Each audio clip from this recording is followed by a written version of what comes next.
Chapter 829. Sure enough, before they even entered Huabei Gate, the official road started to get a little congested. The carriages were connected to one another, and they couldn't see the end of the road.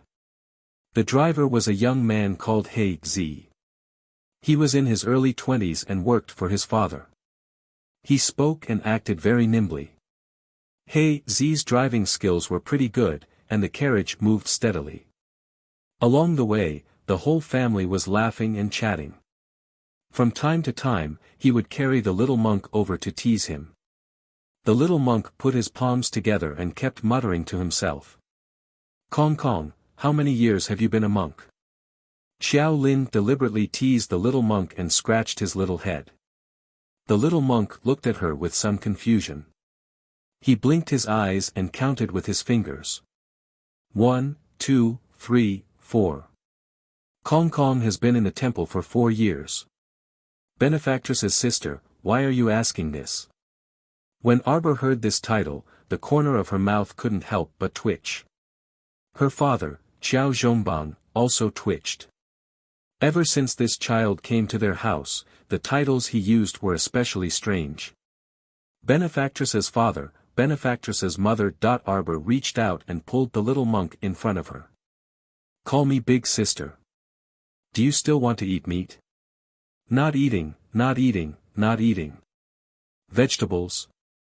The little monk hesitated for a moment. It's okay to eat less. Arbor moved her finger and took out a juicy peach from her inner world. Call me big sister. Big sister. The little monk immediately reached out and took the peach. Xiao Lin laughed loudly. Master, madam, young master, young miss, sit tight. He Zi's anxious voice came from outside. With a bang, the carriage shook violently. Fortunately, the carriage was sturdy enough and didn't fall apart after being hit. Peach! The little monk exclaimed and almost threw the peach in his hand out. What's going on? Arbor asked coldly. He Zi's anxious voice came. How are you driving? Why did you hit someone's carriage? Ah, pa! A whip lashed out. Arbor suddenly lifted the curtain. He Zi! He Zi half bent his waist and straightened his back. He hurriedly replied, Miss, He Zi is fine. Who dares to block our Duke of Qing's estate? Get out of the way. Our master said that if you don't know etiquette and don't give way, we won't care if you're beaten to death or injured. The crafty servant driving the carriage didn't wait for He Zi to speak. Blackie's face was full of anger, and he said indignantly, It was clearly you who came from behind to take the path, yet you still dare to speak like this. You're being unreasonable. Moreover, they had not reached Huabei Gate yet. This section of the road was still quite wide. If you wanted to overtake me, you could have done it. Why did you have to crash into me? No one would believe you if you said you did not do it on purpose. He Zi. Xiao Mu coldly gazed at that wicked servant. Blackie is here. Knock him back. They didn't care if they were killed or injured. All you need to do is ram. If anything happens, I'll take responsibility for it. Since Arbor had spoken, Blackie naturally obeyed. He whipped the horse, and the carriage crashed into Duke Qing's mansion's carriage. Bang! Duke Qing's mansion's horse neighed and raised its hooves slightly. Continue. Arbor had already set up a defensive barrier with one hand, enveloping the entire family and shielding them from all the vibrations. Blackie also got excited. When he heard Mrs. words, he immediately continued to control the carriage and crashed into Duke Qing's mansion's carriage 3 times in a row. Blackie's driving skills were much better than the crafty servant's. The crafty servant didn't have enough strength, so he didn't control the carriage properly and was ruthlessly hit by Blackie's carriage. Chapter 830. One had to know that ever since the horse carriage incident, second Uncle Qiao paid special attention to safety when building horse carriages for the family. The materials used in the horse carriages were all of the best quality. How could the Duke of Qing Estate's horse carriage beat the Qiao Estate's? Suddenly, the carriage flipped over, and the Duke of Qing Estate's horse carriage fell to the ground with a bang. A figure rushed out of the horse carriage at an extremely fast speed. The items in the carriage all jolted out, and the scalding hot tea spilled all over the ground. Audacious dog slave! A stern shout rang out, followed by a powerful sword aura that struck towards He Zi with the force of a thunderbolt.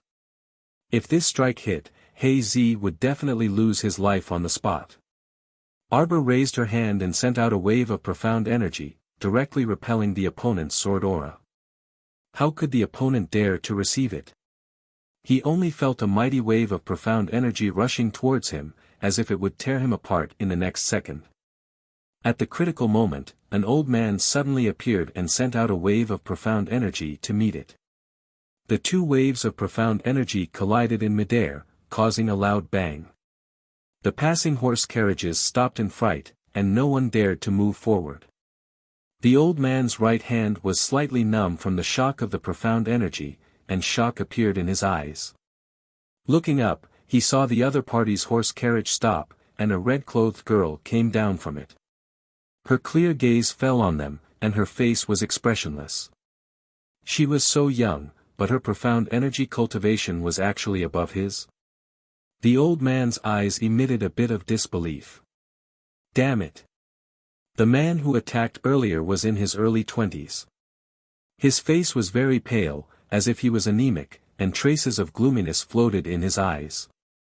At this moment, his black cloak had already been torn to shreds by the profound energy, revealing a grey robe inside.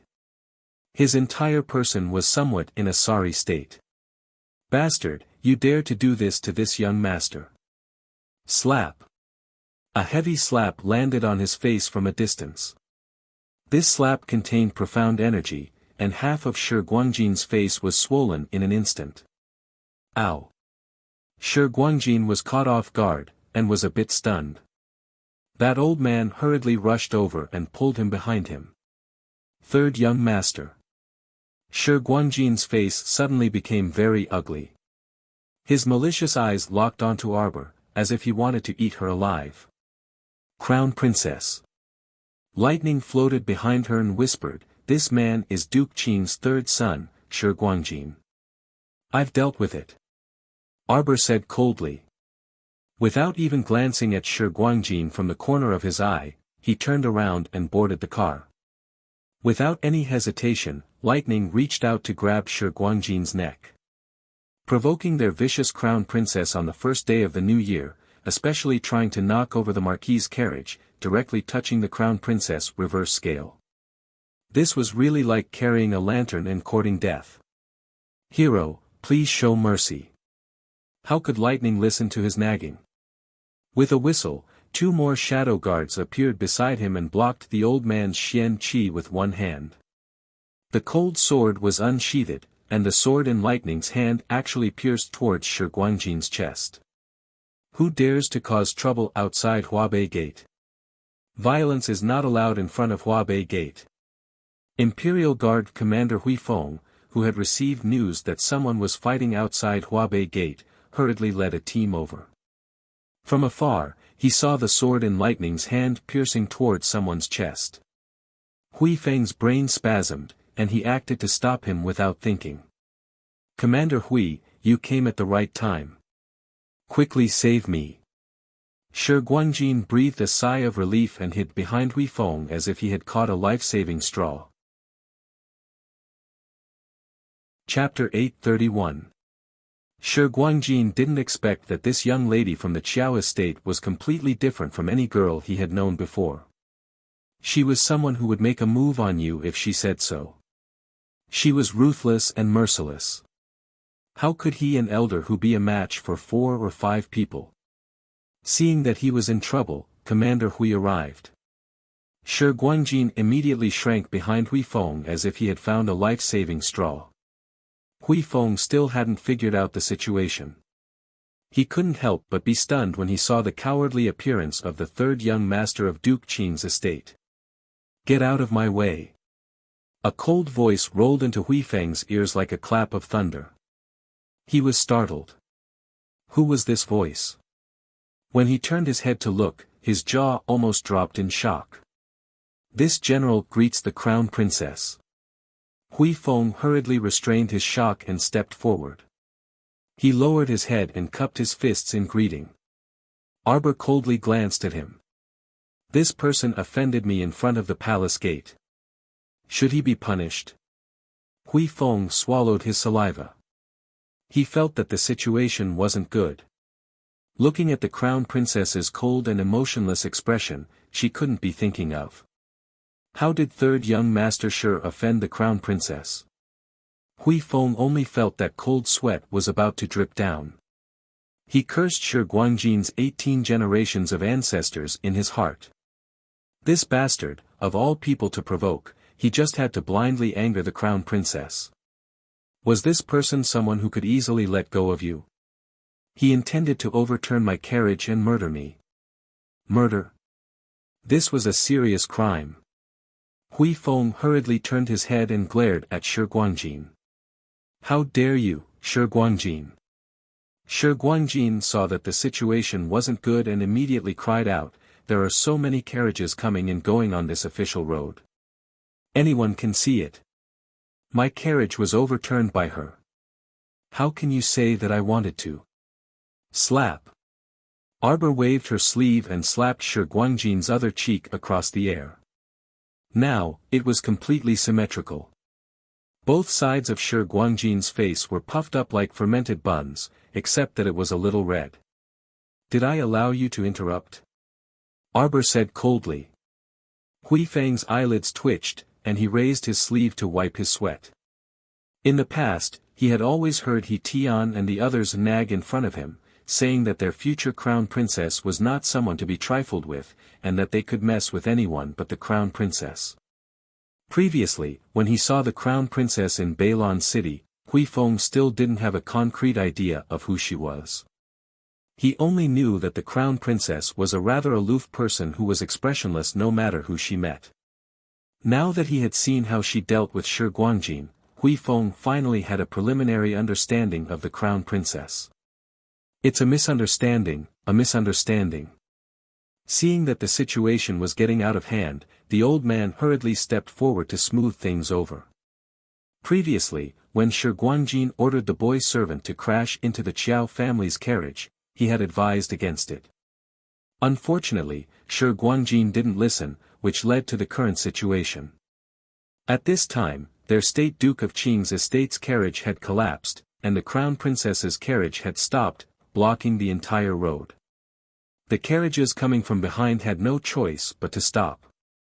Several upper-class madams, young misses, and young masters dismounted and got off their horses, watching the commotion from afar. The State Duke of Qing's estate had lost face this time. Where are the Crown Princess's royal guards? Arbor shouted coldly. Here. Lightning and the others gathered behind her with a whoosh, each of them standing ramrod straight, their backs straight like pine trees. Chapter 832. Strip this person's clothes for me. With Arbor's command, Lightning and the others swiftly pounced forward. Shi Guangjin was enraged. Just as he was about to resist with mystic energy, Lightning suddenly struck the back of his neck with the hilt of her sword, causing him to fall flat on his face. Ow! Shi Guangjin howled in rage. The madams and young misses in the distance also used their handkerchiefs to cover their mouths, their eyes revealing disbelief. Heavens! Did the Crown Princess order them to do that?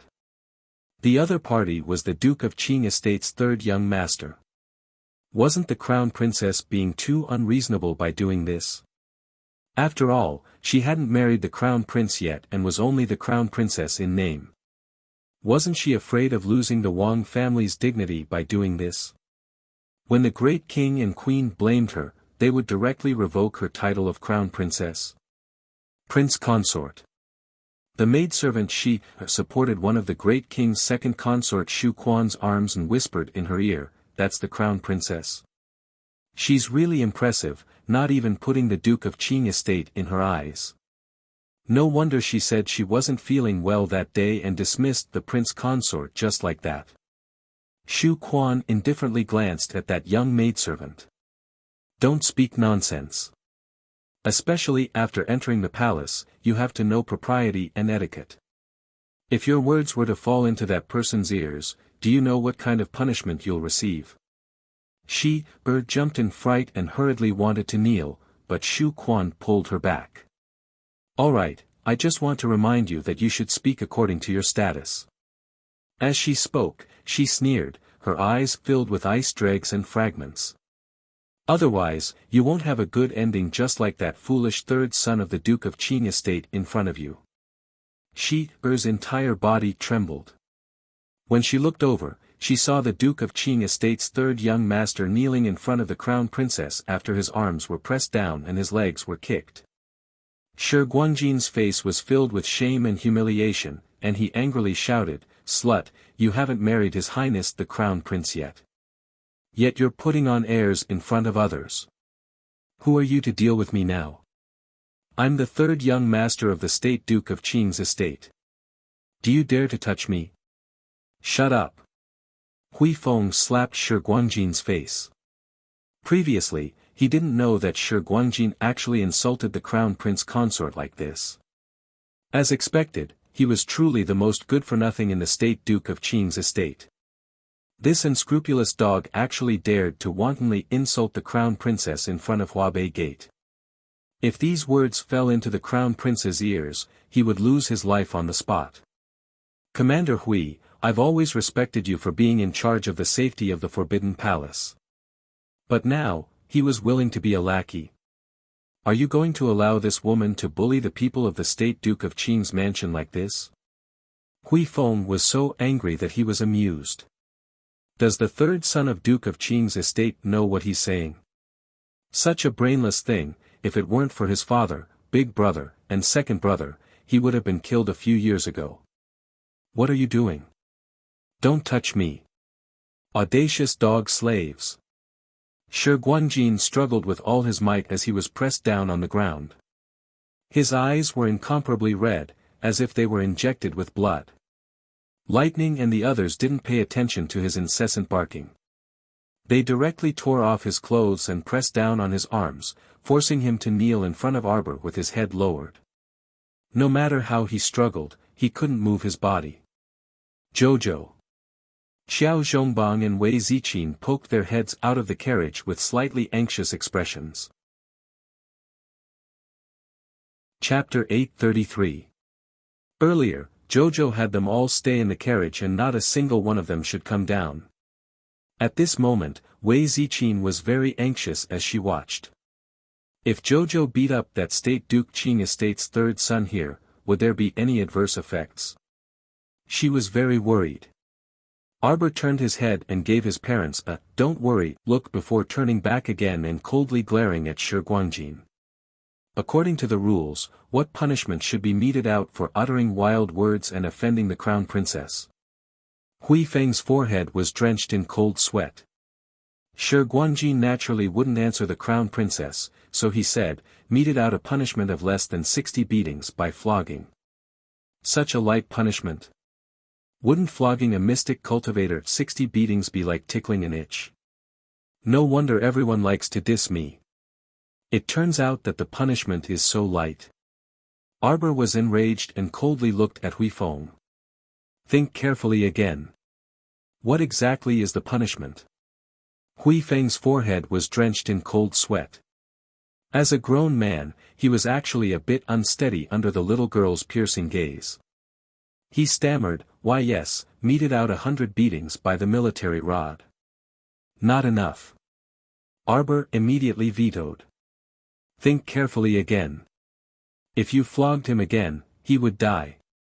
While Hui Feng cursed 18 generations of Shi Guangjin's ancestors in his heart, he kept praying to the heavens, "Your Highness, come quickly. This subordinate can't hold on much longer." "Speak." Arbor shouted coldly. Hui Feng hastily said, 200 beatings by the military rod. Arbor's eyes were cold as he aloofly swept a glance at Hui Feng. "Then what are you guys still standing there for? Flog him. Flog him now. Bring a stool over for me to sit on. I want to personally count for him. Everyone. Hui Feng secretly peeked at Shi Guangjin. This damn grandson, you provoked him yourself. Someone come, fetch the military rod. Immediately, 2 soldiers came forward, dragging their batons. They stood on either side of Shi Guangjin, one on his left and one on his right. Arbor sat down on an armchair carved from pear blossom wood.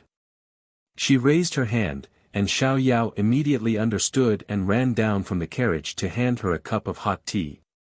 Hui Feng's eyes twitched. Arbor took a sip of tea, looked at the 2 soldiers leisurely, and said indifferently, I heard that the military rod in your barracks is also a subject of study. For example, there's a method called drag beat. When you hit someone, you drag it out a little. Every time you hit someone, your skin will break and blood will flow. Laymen don't know the ropes and will think that you hit someone very hard. In fact, you don't use any strength at all. As the crown princess spoke coldly, Hui Feng and the soldiers around him broke out in cold sweat. If you want to use this method to fool me, then don't. You can give it a try. The moment Arbor finished speaking, Hui Feng and the others simultaneously knelt on one knee and said in unison, this subordinate doesn't dare. If you don't dare, then hit him. Arbor said coldly, if eating alone doesn't increase your strength, I don't mind finding another 2 people to hit him. Yes. The 2 soldiers who were flogging him instantly straightened their backs, not daring to have any other thoughts. They got someone to press Shi Guangjin down and swung the military rod at Shi Guangjin's buttocks on the spot. Shi Guangjin was publicly flogged outside Huabei Gate. He instantly lost all face, and his entire body trembled in anger. In the beginning, he didn't take the military rod seriously. After all, he was a mystic cultivator. He just couldn't bring himself to do it and only felt humiliated. But gradually, that wasn't the case anymore. He couldn't keep using mystic energy to protect his buttocks, right? Chapter 834. Mystic energy could also be exhausted, okay? Moreover, there was also a saying about being beaten with a military rod. The rod would always hit the same spot, and as time passed, even a man made of iron wouldn't be able to endure it. After using mystic energy to block 100 or so strikes for him, the remaining 70 to 80 rod strikes were solid hits to the flesh, causing Shi Guangjin to grimace in pain and howl incessantly. Watching from afar, the great king's second consort Shu Quan's eyelids were also twitching wildly, and alarm bells were ringing in her heart. She inwardly warned herself, don't bump into the crown princess, this ominous star. Some people were born not to be trifled with. The maidservant was even more alarmed by her earlier ramblings. The prince consort was right. One should be careful and prudent in whatever they did and said. A single mishap and they would end up like this third young master of the state Duke of Qing's estate. Not only would they lose all face, but they would also be covered in bruises. Those imperial court officials and family members who had dismounted from their horses and alighted from their carriages only dared to watch from afar. The crown princess angrily rebuked the state Duke of Qing's estate's third son. Who would dare to go and persuade such a big commotion? Who would dare to step forward and be the bird? After 170 rods, Shi Guangjin only felt that the place where he was beaten was already about to smoke from the pain, and his flesh was probably about to rot. The 2 lowly soldiers' beatings were also very torturous. When the rod struck down, it would bounce in the opposite direction. It looked like the blows were quite light, but in reality, there were clots of blood under the skin. Even if Shi Guangjin was a level 8 mystic cultivator, he still had to properly drink a pot of blood. At this time, the crowd was slightly clamorous. The carriages and such in the distance all moved to the side to make way for the people who were dashing over. The person in the lead was a man in his 50s. He was hale and hearty with bright eyes, and when he flew over in court attire, his footsteps were vigorous and vigorous. Behind him was a man in his 30s, who closely followed behind him with a majestic gait. When Lightning saw the newcomers, his expression changed slightly, and he lowered his head to whisper into the Crown Princess's ear, "Crown Princess, State Duke of Qing and eldest young master have arrived." Arbor looked up and coldly swept a glance over. His gaze landed on a young man wearing a white fox fur coat behind the two. This person had a sickly look on his face, but his appearance was not bad. His eyebrows were raised, and his black eyes were bright. He was supporting an old woman as he walked over. Behind the two of them were 5 or 6 madams and young misses. When the madam saw Shi Guangjin being tortured on the ground, she immediately let out a sorrowful cry and was about to rush forward. However, Duke Qing and the old woman glared at him coldly at the same time, and he could only freeze on the spot. Arbor stood up with a cold glint in his eyes. He didn't have stage fright when he met Duke Qing. "Duke Qing, you've brought your family here. Are you here to denounce me? Father, save me, father. Father, save me." When Shi Guangjin saw his father, brother, and others coming, he struggled with all his might and screamed. Hui Feng, who was standing behind Arbor, was sweating profusely. This matter was really getting bigger and bigger. He secretly prayed in his heart that Duke Qing had grasped the situation well. He felt that if the crown princess in front of him wanted to punish someone, she would definitely do it to the end. If the state Duke of Qing dared to obstruct her halfway, the crown princess wouldn't spare him either. Fortunately, the state Duke of Qing wasn't like his brainless third son at all. He was here to ask for punishment. "Shut up, you bastard!" Duke Qing angrily rebuked, exasperated at his son's failure to live up to his expectations. This subject deserves 10,000 deaths. This subject was not strict enough in teaching his son. I was shocked to hear that my son had offended the crown princess in front of Huabei Gate. Please forgive him. Chapter 835. Aren't you angry at me for beating your son 200 times? Arbor asked coldly. There was no expression on his paralyzed little face. My son offended the crown princess, so he deserved it.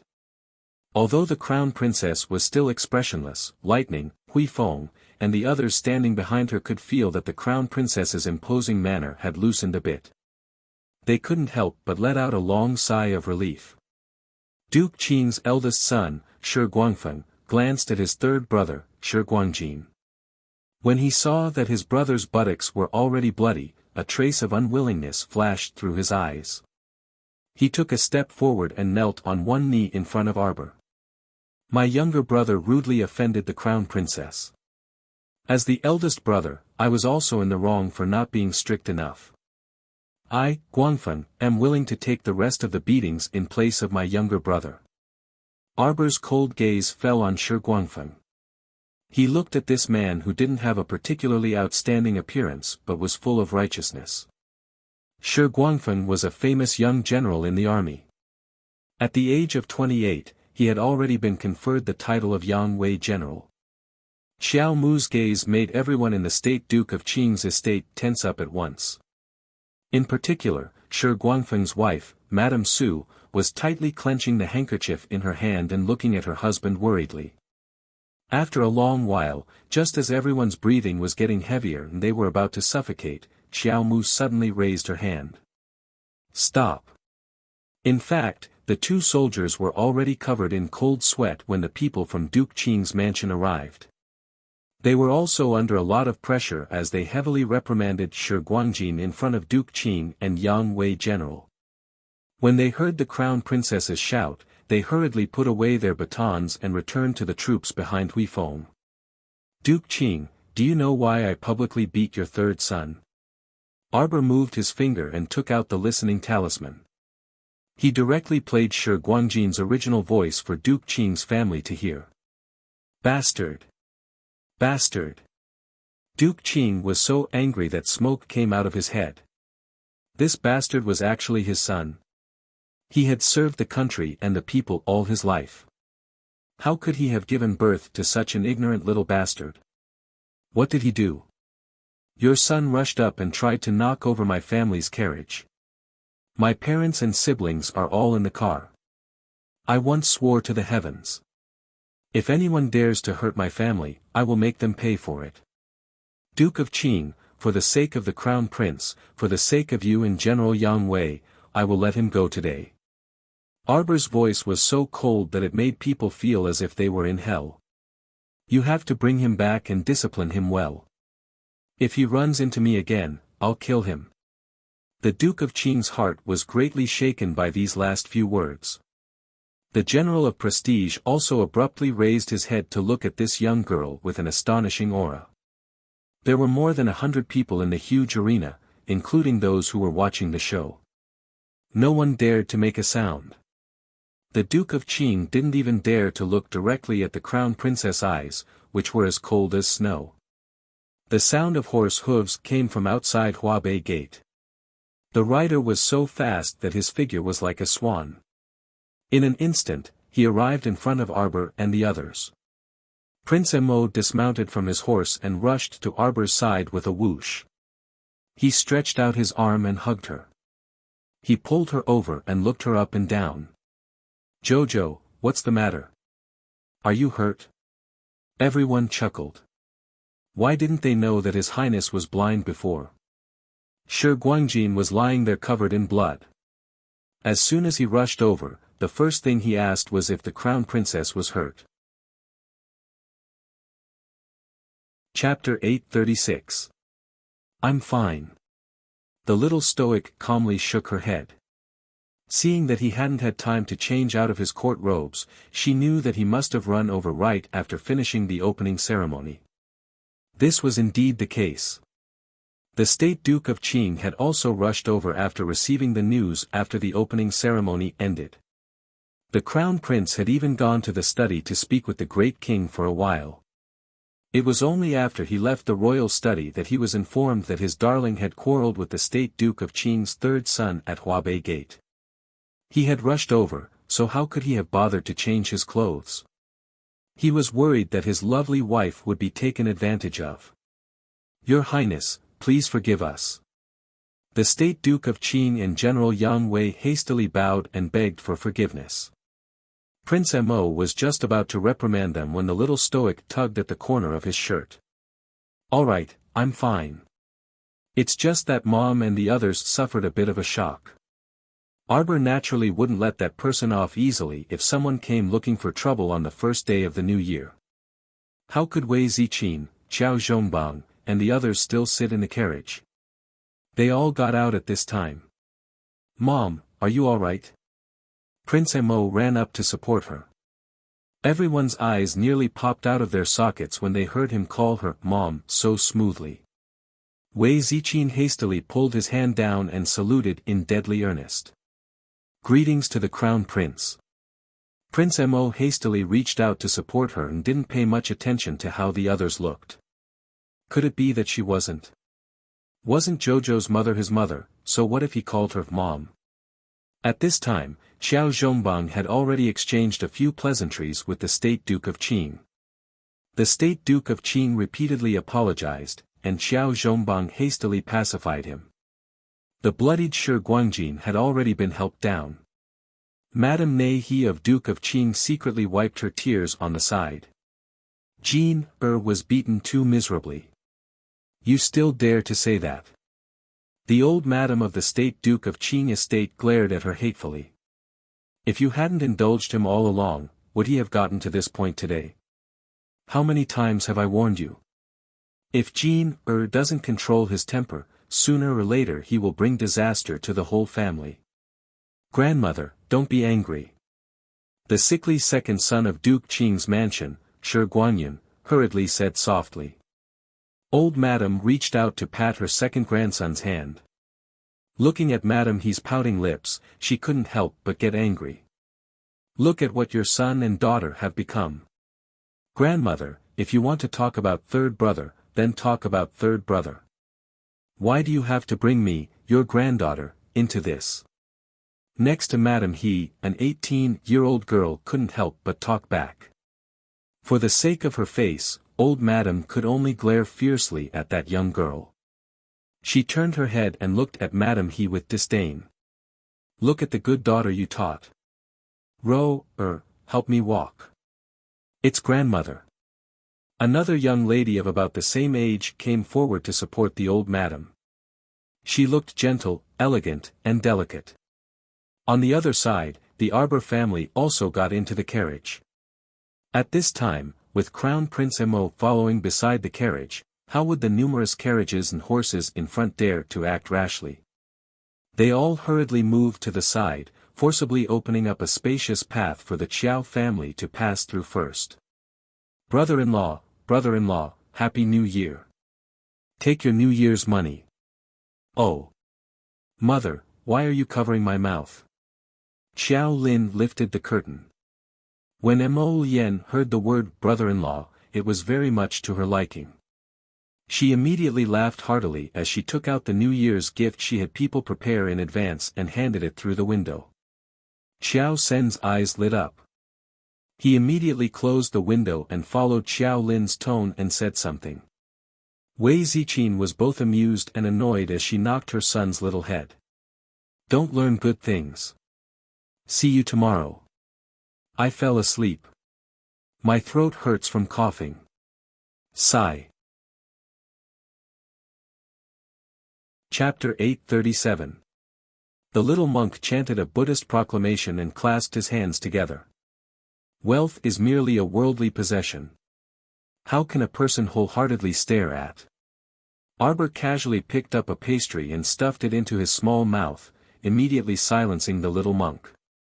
Who knew where this child learned his nagging habit from at such a young age? She could see now that great master Kong Yin didn't bring him along on the journey probably because this child's nagging gave him a headache. Prince Emo urged his horse to follow beside the carriage, so the journey was naturally very smooth. His small eyes would secretly peek at his wifey in the carriage from time to time. Seeing that her complexion wasn't that good, Prince Mo's heart was in a mess. Arbor was indeed a bit stifled. She hadn't even entered the palace on the first day of the new year, yet this kind of incident had already happened.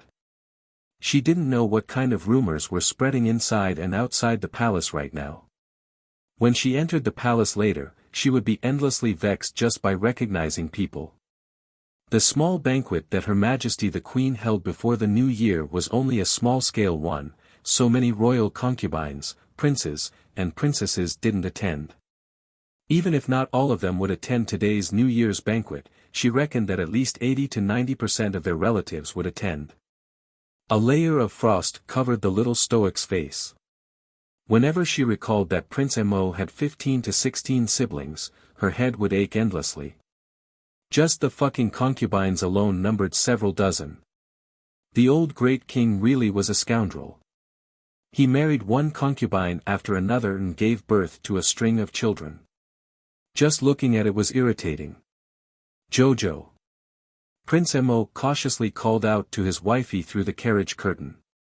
Arbor looked up and rolled her eyes grumpily at him. Prince Mo's heart thumped again, and he immediately thought of the source of the disaster. Jojo, if you're still unhappy, I'll order people to take care of Shi Guangjin, that son of a bitch.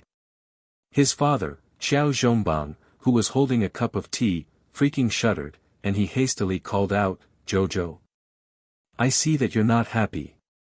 The little fellow rolled her eyes at him again. Prince Emo immediately gave her an aggrieved look. Jojo, I'm fine. Wei Ziqin couldn't hold it in and burst out laughing. She reached out to put down the curtain. All right. We're about to enter the palace. Don't be like this in front of outsiders. In the eyes of outsiders, the way this young couple interacted with each other was like a pair of sweet, inseparable lovers. The crown prince could only sigh when he couldn't see his little wife. He urged his horse to follow the carriage, thinking that once they entered the palace, he would find an opportunity to privately comfort his little wife. Get someone to investigate why that Shi Guangjin is so stupid that he wants to fight with me. There had to be a reason for this. Arbor didn't believe that two people who didn't even know each other would be at loggerheads the moment they met. The little fellow lifted the curtain and swayed her tender little face in front of the crown prince, causing a certain someone's heart to flutter. I've already investigated. We'll get back to you soon. Mo Lien had already sent someone to investigate. You're not allowed to smile at me. The little fellow's wooden face was expressionless. Why? Prince Mo paused, and the smile froze on his face. You're annoying me. Darling Xiao slammed the curtain and put it down. Just now, when she saw the crown prince galloping over on his horse, she inexplicably felt that he was so handsome that it was infuriating. Chapter 838. At this moment, when she saw Crown Prince Mo grinning at her with a pair of curved phoenix eyes that rippled with ripples, her small heart actually started pounding madly uncontrollably. Io! This was her heart, how could it not be controlled by her? So it was all his fault, causing her to be unable to control her heart. Smile, smile, smile, what smile? You're not allowed to smile at me. The moment she put down the curtain, she could still hear his hearty laughter. The little fellow was so angry that she ground her teeth and twitched her fingers. Xiao Zhongbang looked at his daughter with fear and trepidation. What did he think she was going to do? In the end, he saw the little fellow take out a fresh carrot from her inner world and bite down on it with a crunching sound. She thought that a certain person's big head was biting down. Wei Ziqin was immediately amused. She wrapped an arm around her daughter's shoulder and pinched her little face with a smile. She felt that the little fellow was a bit cute when she was angry, and she was even more lively than usual when she was expressionless. The carriage entered Huabei Gate and smoothly entered the Forbidden Palace. They followed the spacious path paved with limestone slabs all the way to the entrance of Kongjian Gate before stopping. Once they reached the inner door, everyone had to get off the carriage and change into a carriage or a small sedan.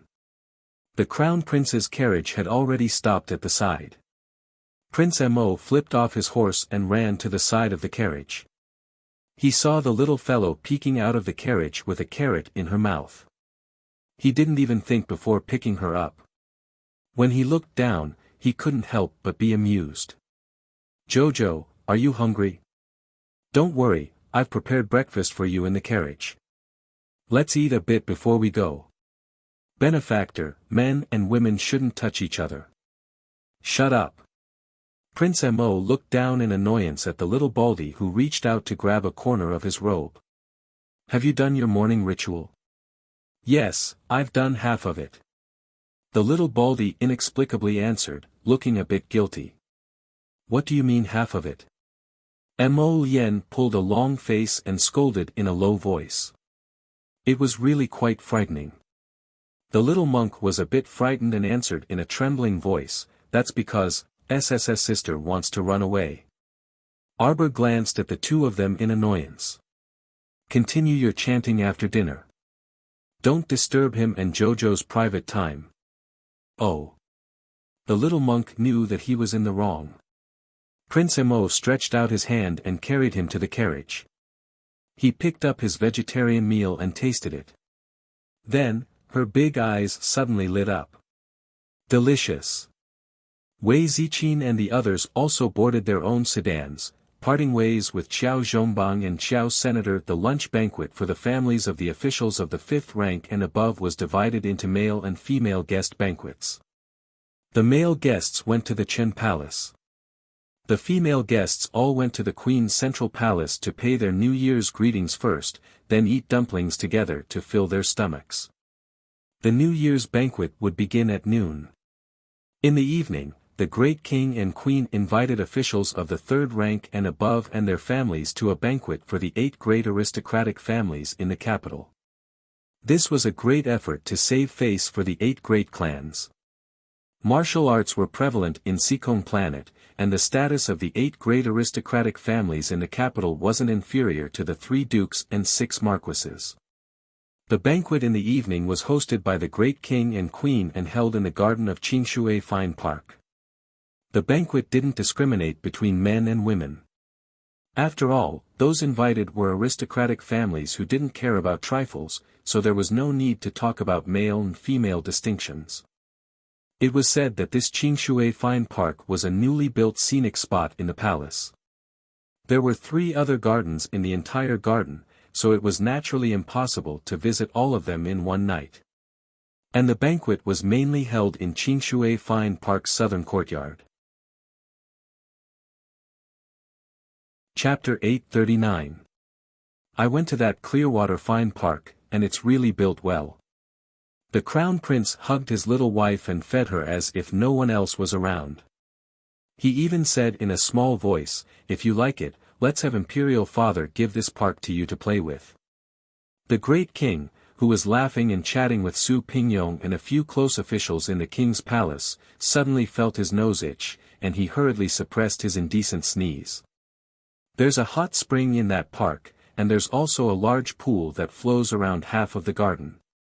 The small pavilion is elegant, and the scenery is pleasant. At night, the luminous pearls set in the flower garden will all shine. It's so beautiful, you'll definitely like it. Arbor rolled her eyes at him in annoyance. Why would I want to live in such a big park by myself? Prince Emo lowered his head and smiled foolishly at his wife, and couldn't help but kiss her. Jojo, you're so nice. You're so virtuous. When darling Xiao heard the word virtuous, she couldn't help but feel a chill run down her spine. A little demoness like her who killed people like scything flax, how could she be virtuous? She really didn't know how the Crown Prince's eyes grew. Oh right, Young-hee also invited the capital's recently famous Luo family troupe to sing an opera. As the Crown Prince spoke, he scooped another spoonful of osmanthus soup for the little fellow, and let her swallow it without any explanation. In the past, the royal troupe was invited to sing every year, but they couldn't come up with anything new. Young-hee suggested letting the Luo family troupe sing, and it seems to be quite popular with the madams and misses. Do you like it? He scooped another spoonful for her. Arbor angrily reached out to stop his fingers. I can't eat any more. What if you lose weight if you eat so little? Take the last bite. The Crown Prince blinked. He just liked to feed her. As he spoke, he even reached out to touch her soft little body. Look, so thin. Arbor had no choice but to finish the last bite before reaching out to push him. Go away, the little monk is here. The little monk is busy chanting scriptures. The little monk sits by their feet. After finishing his vegetarian meal, he closes his eyes and starts reciting scriptures. He doesn't disturb Mo Lien's Arbor. Arbor couldn't help but find it funny. Casting a glance at him, he asked, hasn't Lady Xing been stripped of her responsibility to manage the 3 palaces and 6 halls? Why are you interfering with the New Year's banquet? Moreover, wasn't she pregnant? Why was she still worrying? Who knows? Mo Lien snorted and lowered his head to look at his little wife. Could it be that you think that she has an ulterior motive for inviting the Luo family troupe into the palace? Arbor was just about to speak when he took out a communication jade charm from his inner world. He touched it with his finger and a cold light flashed in his eyes. The Night Pavilion has sent word. Within half a month of Wu Xiaosu's imprisonment, Shi Guangjin had visited her 3 times. If you want to know the specifics, you'll have to investigate further. Arbor put away the communication jade charm. I couldn't tell that Shi Guangjin was such an affectionate person. There's no need to investigate further. She only needed to know who was adding fuel to the fire. Arbor's tone was somewhat mocking. Mo Lien frowned. Are we going to deal with that Wu Xiaosu? There's no need for that. Arbor shook his head. She's someone who can't walk out of prison. There's no need to go through the trouble. Did Wu Xiaosu think that the golden cicada she fed her was still the original poison? She had already modified it. If she could walk out of prison in 3 months, then she could only blame Arbor's lack of skill. As they spoke, the carriage arrived outside the central palace. Chapter 840. Jojo, I can only see you at night. Mo Lien didn't let go of his little lady. Be careful. If you encounter any trouble, immediately send me a message. I know. When he recalled Young-hee's actions, he didn't know what she was up to, so he could only deal with whatever came his way. Wei Ziqin and her second daughter also alighted from the sedan and walked over to bid farewell to the Crown Prince. Hence, Crown Prince Mo gloomily watched as his wife walked into the central palace and left with the little monk. At this time, many upper-class madams and young misses had already gathered inside the Queen's brilliant Sun Hall. The Qiao family trio had arrived relatively late and was delayed at Huabei Gate. Thus, as soon as they entered, they received many sparkling gazes. It was one thing to see the Qiao family trio at the small banquet before the new year since they had already witnessed the Crown Princess's prowess. But most people hadn't seen her before, especially the family members of those 4th and 5th rank officials. Right now, they were all curiously sizing up this little lady who suddenly ascended to the heavens in a single bound and became the Crown Princess. She really looked quite young. They wondered if she had reached marriageable age yet. 100 or so small tables had been set up on both sides of the hall. There was a spacious passageway in the middle, and at the end of a dozen or so steps, Queen Zhao sat loftily with pursed lips, looking down at everyone inside brilliant Sun Hall. In the morning, she had received news that Her Majesty the Queen Dowager had sent someone to deliver that she had encountered you, at Ziyu Mountain Villa, so she had left this naughty little grandson to celebrate the new year with her in the mountain villa. When she thought of how disobedient her youngest son was, the Queen felt very uncomfortable. Now that she looked at this stoic-faced eldest daughter-in-law, she was even angrier. The mother and daughters of the Qiao family stepped forward and respectfully paid their respects to the Queen. In terms of etiquette, no one could find any fault. But the Queen felt stifled. Look at the Shu family's 4th Miss, Shu Hui. She was so considerate and proper. Not only did she personally present a painting, but she also came early in the morning with Madame Shu to pay her respects. This was what a daughter-in-law should do. Look at the little stoic's languid appearance. What time was it already? He had just arrived at the brilliant Sun Hall. The first thing the concubines asked when they came in to wish her a happy new year was, "Where is the Crown Princess?" When she saw the little stoic for the first time, she couldn't suppress the discomfort in her heart and wanted to ruthlessly explode. However, noble Consort Zheng cut her off with a chuckle. "Crown Prince Consort, you really didn't come early. Her Majesty the Queen has been waiting for you since early in the morning. I didn't think that she would wait until now. Have you repaired your sleeping quarters in Sephora Flower Palace?" Arbor coldly shifted his gaze and stared at Consort Zheng. Consort Zheng was so shocked that she felt a chill run down her spine. Her fingers on the armrest twitched involuntarily. Damn it! She was so frightened by this girl that her body trembled a little. Consort Zheng was furious. The noblewomen below were also whispering to each other, talking about how Consort Zheng's bedchamber had been smashed a while ago. Wasn't it precisely the Crown Princess who did it? Now that the Crown Princess was greeting Consort Zheng to her face, her tone was rather sarcastic. It was obvious that she didn't care about the noble consort at all. Noble Consort Zheng's face trembled slightly, and she forcefully suppressed the anger in her heart. She forced a smile at Xiao Mu with great difficulty before forcing out a sentence from between her teeth. The Crown Prince Consort really knows how to crack jokes. You know very well whether I'm joking or not. Chapter 841. Consort Zheng's face instantly filled with anger. Just as she was about to explode, she suddenly changed her mind and reached out to clutch her stomach, crying out, "Aya, my stomach, my stomach." The accompanying palace maid, Kaling, hurried forward and anxiously supported Consort Zheng's body while shouting, "Your Majesty the Queen! Your Majesty the Queen! I beg of you to uphold justice. The Crown Princess has angered Her Majesty the noble consort to the point that her stomach hurts. Wei Ziqin's expression changed greatly. She reached out to grab her daughter's small hand and sternly glared at the palace maid called Kaling. Don't speak nonsense. Casually slandering the crown princess should be punished with capital punishment. Arbor patted the back of her mother's hand to reassure her. Her cold gaze swept over Consort Zheng and the corner of her mouth hooked up. Xiao Yao, go invite Dr. Chow from the Imperial Physician Building to come over. Just say that Consort Zheng's stomach hurts and have him come over to take a look. Yes.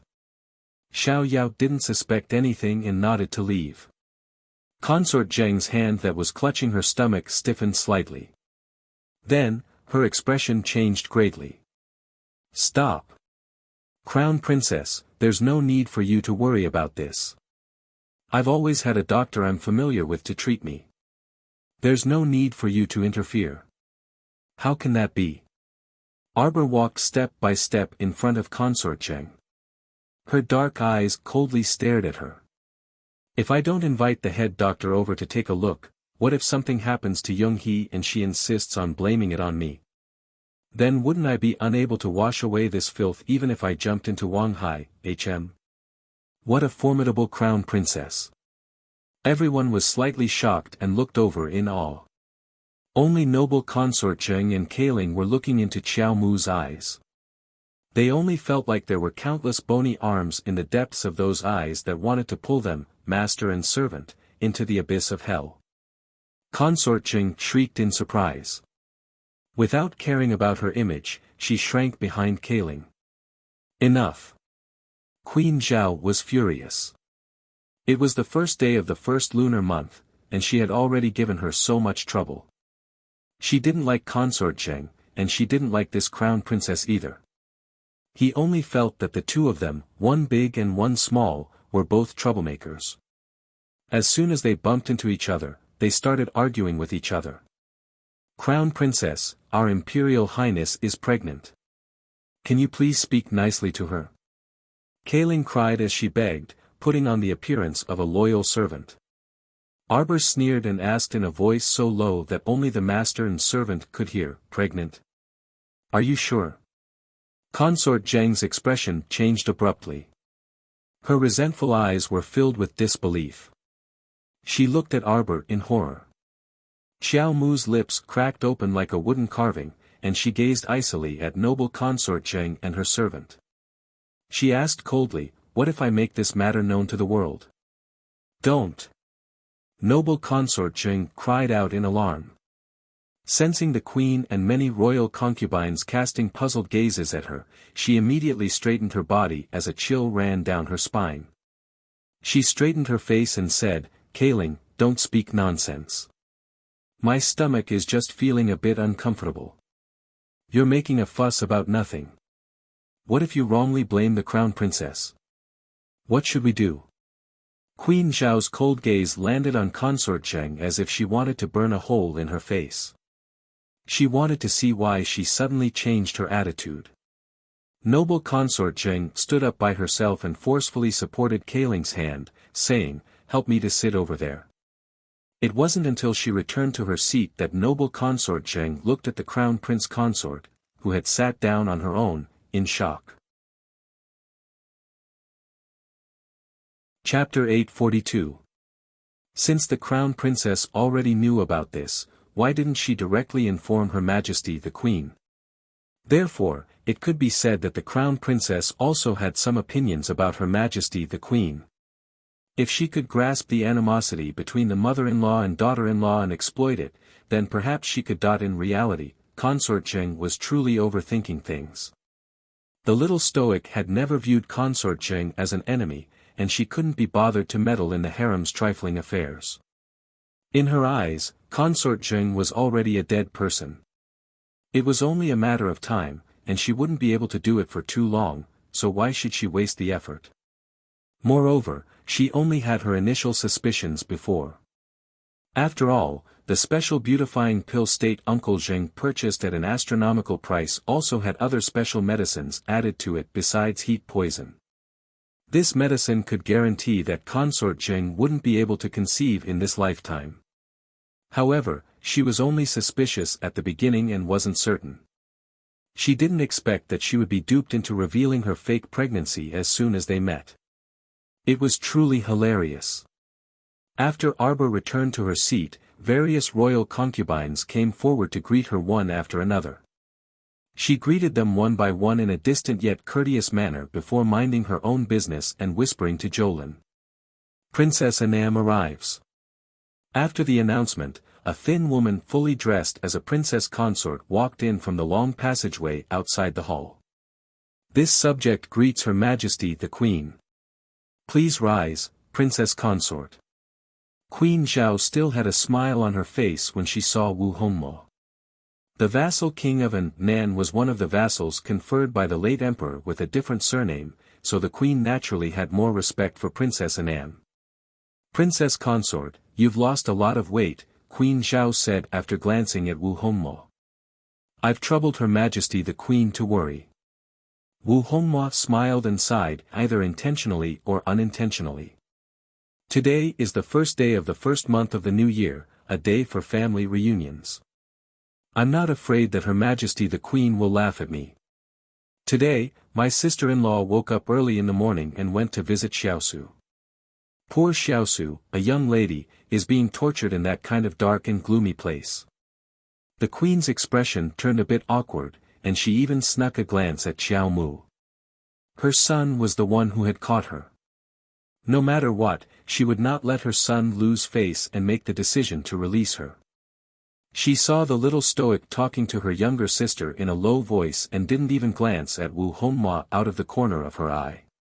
Perhaps she was pretending not to see Princess Anam. Your Highness. Princess Anam suddenly knelt down. This subject has a presumptuous request. Queen Zhao's expression changed slightly, and her eyes became sharp. Princess Consort, the New Year's banquet is about to begin. You should quickly return to your seat. Wu Hongmo said loudly, this subject earnestly requests the crown princess to be merciful and pardon my niece Wu Xiaosu's wrongdoings and release her from prison. Queen Zhao rubbed her forehead as she felt a headache coming on. This morning's events had really made her feel sick. Queen Zhao's gaze fell on Arbor. Many royal concubines, commandery princesses, noble madams, and young misses also turned their gazes towards Arbor. Xiao Lin pursed her lips and tugged at her sister's sleeve. She couldn't help but be furious. Vexing matters were everywhere in the palace. After getting rid of a consort Zheng, another princess consort jumped out. No wonder sister didn't like her. Arbor slowly looked up, and his chilly gaze landed on Wu Hongmo. His voice was frosty as he said, I've never been merciful. I only have killing intent. Chapter 843. Princess Anam was taken aback. She stared at Arbor with a tense expression, and the wrinkles on her face could simply squash a fly to death. The crown princess completely didn't follow the script. How was she supposed to continue acting out her own story? She originally thought that if she cried in this brilliant Sun Hall, the little girl would definitely panic due to her inexperience of the world. Perhaps she would reluctantly agree to release Xiaosu because she couldn't bring herself to go. As long as the little girl said, okay, in this brilliant Sun Hall, even if she wanted to go back on her word afterward, she, Wu Hongmo, would definitely have a way to make her unable to regret and swallow her grievances. Who knew that this little girl's words and actions would completely exceed her expectations, making her at a loss for words. Wu Hongmo sneered and simply turned to face Arbor. She feigned a curtsy and wiped the tears from the corners of her eyes as she said, Crown Princess, please take pity on this aunt's heart. Xiaosu is still alone in prison at the beginning of the new month. If she previously offended you in any way, she has already repaid what she should after being imprisoned for these dozen days. Please. The little stoic's cold face didn't bat an eyelid. Wu Hongmo pretended to kneel down and bent her knees as she lamented, do you want this old one to kneel down in front of you before you'll release her? This was coercion. All the noble ladies and madams with royal mandates in the hall were dead silent, and only Wei Ziqin was so angry that her entire body was trembling. She abruptly stood up and angrily said, "Vassal King Consort of an Nan, speaking of which, you are also the Crown Prince Consort's elder. You're making a scene in this hall without any regard for face and crying and making a racket like a shrew. You're deliberately torturing the Crown Prince Consort." "Mother, it's fine." The stoic face was still expressionless as she sent her mother a placating glance. "Please sit down." She then set her gaze on Wu Hongmo. "Princess Anam, why aren't you kneeling?" Arbor asked icily, "It's been a while since you said you'd kneel. Your knees aren't broken, right? It's not like this crown princess can't accept your kneeling." Everyone was dumbfounded. The entire hall was so silent that even a pin drop could be heard. Queen Zhao also sat up straight. That day, when she heard that the crown princess had smashed the classics reverence hall, hit beautiful Huang, and kicked Consort Cheng, she had only heard about it. She had never seen it with her own eyes. Today, she saw that her daughter-in-law was indeed not a good person. Princess Anam was probably going to be in trouble today. Everyone cried out in their hearts. Wu Hongmo's face slightly trembled. If she wasn't in the brilliant Sun Hall, she would have jumped up and wanted to tear apart Arbor's mouth. It was simply too depressing and infuriating. Arbor glanced at her coldly, gripped the teacup tightly, and snorted. "So it's just a show. I originally thought that you loved your niece very much, but I didn't expect that you're nothing more than this. You can't even bend your knees, let alone talk about anything else. Let me tell you, Wu Xiaosu's 3-month prison sentence can't be reduced by a single day. You want to fish her out with just a few words. It's not that easy." The teacup in Arbor's hand turned into fine powder with a bang. "Death or 3-month prison? Choose for yourself." A deathly silence pervaded the entire brilliant Sun Hall. No one dared to breathe loudly. They didn't expect that a little girl could emit such a frightening aura. At this moment, not to mention the others, even Princess Anam was endlessly shocked. Chapter 844. Wu Hongmo even felt a bit of regret at this time. She had said that this matter wouldn't work, but her sister-in-law was so annoying that she had to beg the queen for mercy on the first day of the new year. Wasn't this a piece of iron that had been kicked so hard that her foot hurt unbearably? Wu Hongmo couldn't continue singing at this time. Standing on the stage, she couldn't get up or down. Her entire body was stiff and extremely awkward. Fortunately, someone announced that noble Lady Ying had arrived at this time. Everyone's gaze turned to the door. If there wasn't a good reason for her to be late at this time, then it would be considered disrespectful to Her Majesty the Queen. Sure enough, Queen Zhao's expression instantly became very unsightly. Her line of sight seemed to be coated in a layer of ice as it landed on the beautiful figure that gracefully walked in from the door. This beauty was no more than 16 years old. Her small face was like a freshly peeled egg, white with a hint of pink. Her pair of eyes were as soft as water, as if they could suck in a man's soul with a single glance. No wonder His Majesty had been running to Yingluo Market every day recently. When Consort Cheng saw this woman, she clenched her silver teeth, wishing that she could swallow her whole. It was this slut who had pretended to faint on the side of the road in broad daylight, encountered the great king by chance, and climbed onto the dragon bed in one step. This concubine pays respects to Her Majesty the Queen, and wishes everyone well. The little girl timidly spoke in a small and weak voice, as if she was afraid that someone would startle her. Consort Cheng said with a fake smile, "Oh, noble Lady Ying, you really are a noblewoman with a lot of manners. Coming to pay Her Majesty the Queen a New Year's greeting at this time, such arrogance." Queen Zhao's expression darkened as she coldly stared at noble Lady Ying. Consort Cheng's few words naturally couldn't incite her anger. Consort Cheng was eager for her to punish this little dainty girl, so why should she fulfill her wish? Noble Lady Ying wasn't one to be spoiled. Seeing the situation, she obediently knelt down and kowtowed to Queen Zhao. Only then did she say unhurriedly, this concubine had left early in the morning. This concubine also wanted to pay a New Year's visit to Her Majesty the Queen. The timing couldn't be wrong. Noble Consort Zheng couldn't stand Noble Consort Ying's delicate and meek appearance the most, so when she heard Noble Consort Ying's words, she rolled her eyes at Noble Consort Ying from the back, and the corner of her mouth involuntarily turned up. Unfortunately, this concubine encountered. Her voice trailed off as she cast an unnatural glance in Noble Consort Zheng's direction. When Consort Zheng saw her acting like this, she couldn't help but get angry. Noble Lady Ying, are you trying to say that it's this consort's fault that you're late? This concubine does not dare. Nguyen said in a delicate and timid voice. Then, she lowered her head and looked like she was ready to be punished. She didn't say anything else. Queen Zhao's heart was filled with annoyance, but she still asked, what is it? There's no harm in you telling me. Her Majesty the Queen is wise. This concubine was on my way here this morning when I met the 15th princess wet nurse.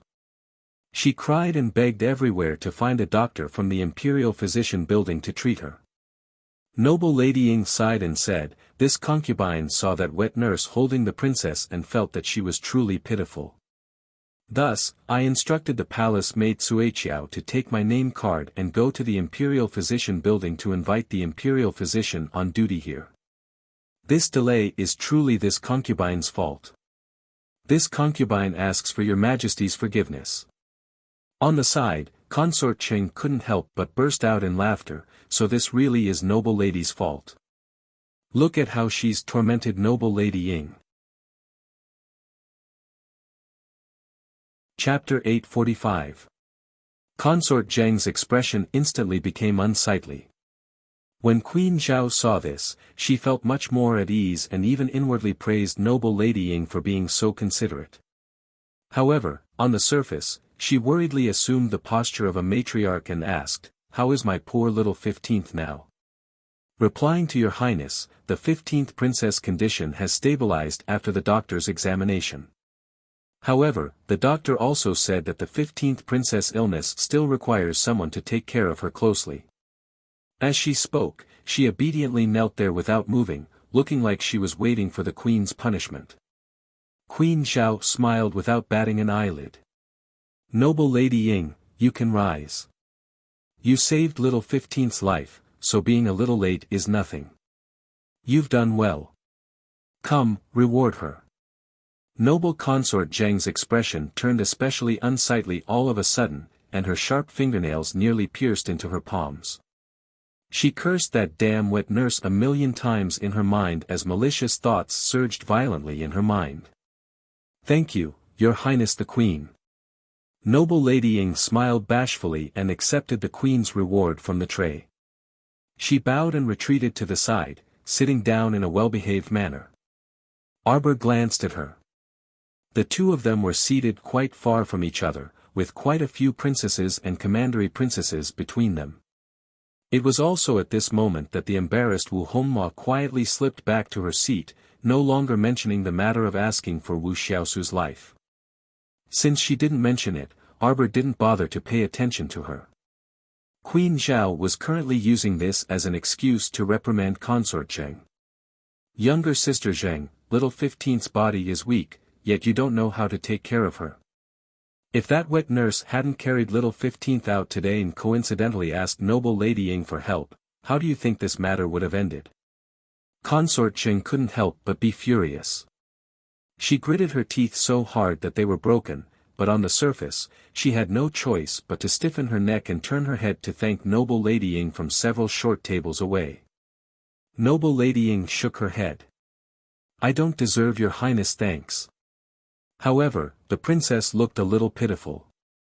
It was such a cold day, yet she was only wrapped in a thin blanket. Now that your highness is pregnant, she's afraid that the princess's illness will pass, so it's not wrong to leave her in the side hall to recuperate. However, there are some daily necessities that should not be neglected. What? When Queen Zhao heard this, she was greatly shocked. Little 15 has just turned 3 years old. Consort Zheng, you actually threw her to a side chamber to be raised. How dare you neglect her like this? Consort Zheng's eyelids twitched. She hurriedly stood up and almost knocked over the wine beside her. No, no, Your Highness. Preposterous. Queen Zhao seized the opportunity to fly into a rage. The entire brilliant Sun Hall became silent. Everyone felt that today's New Year's feast was simply challenging their hearts. Noble Consort Zheng, vassal king consort of an Nan, Her Majesty the Crown Prince Consort, Her Majesty the Queen, all of these women of high status were playing out one drama after another. Those noble ladies and madams with titles didn't know whether they should continue sitting here or quickly withdraw and let Her Majesty the Queen handle this family matter. You're really heartless. Queen Zhao slammed the table and angrily said, no wonder that wet nurse went everywhere to seek treatment, but no one cared. So it was you. You neglected little 15th. No, Your Highness the Queen. My poor little 15th. A cold light appeared in Queen Zhao's eyes. Why haven't you brought over this queen's poor daughter and let me take a closer look? Consort Zheng's anger rose 3 feet high, and her body suddenly turned cold for no reason. Chapter 846. This play had come so quickly that she wouldn't believe it if it wasn't deliberately set up. How could noble Lady Ying be so coincidental as to run into the wet nurse carrying the child out to seek treatment? There was something wrong with noble Lady Ying, and there was also something wrong with the wet nurse. Consort Zheng was very anxious and even wanted to send Kaling back to the palace to take a look. However, Queen Zhao coldly stopped her. Younger sister, it's better if you just sit here. This consort also wants to see what kind of life little 15th is living in Sephora Flower Palace. Could it be that a good princess only has a wet nurse to watch over her? Are all the other servant girls in Sephora Flower Palace dead? Sweat rolled down Consort Zheng's forehead. Your Majesty the Queen, noble Lady Ying already said that the child's treatment has been completed. Perhaps she's already asleep. A head palace maid walked in trembling with fear and asked in a small voice, Your Majesty, it's time to eat the dumplings. Should I order someone to bring them up now? Consort Zheng was furious. What time is it to eat dumplings? Scram. The head palace maid trembled. However, Queen Zhao smiled and said, just in time. Bring the dumplings up. We can eat while we wait. It won't take much time to return to Sephora Flower Palace.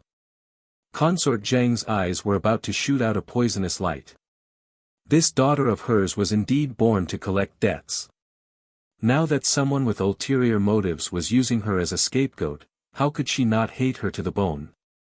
The dumplings had been made by Queen Zhao and the other noble ladies on New Year's Eve yesterday. Arbor had eaten breakfast and wasn't hungry at all. For the sake of the queen, she ate 2 dumplings as a gesture. Everyone silently ate the dumplings, not daring to speak.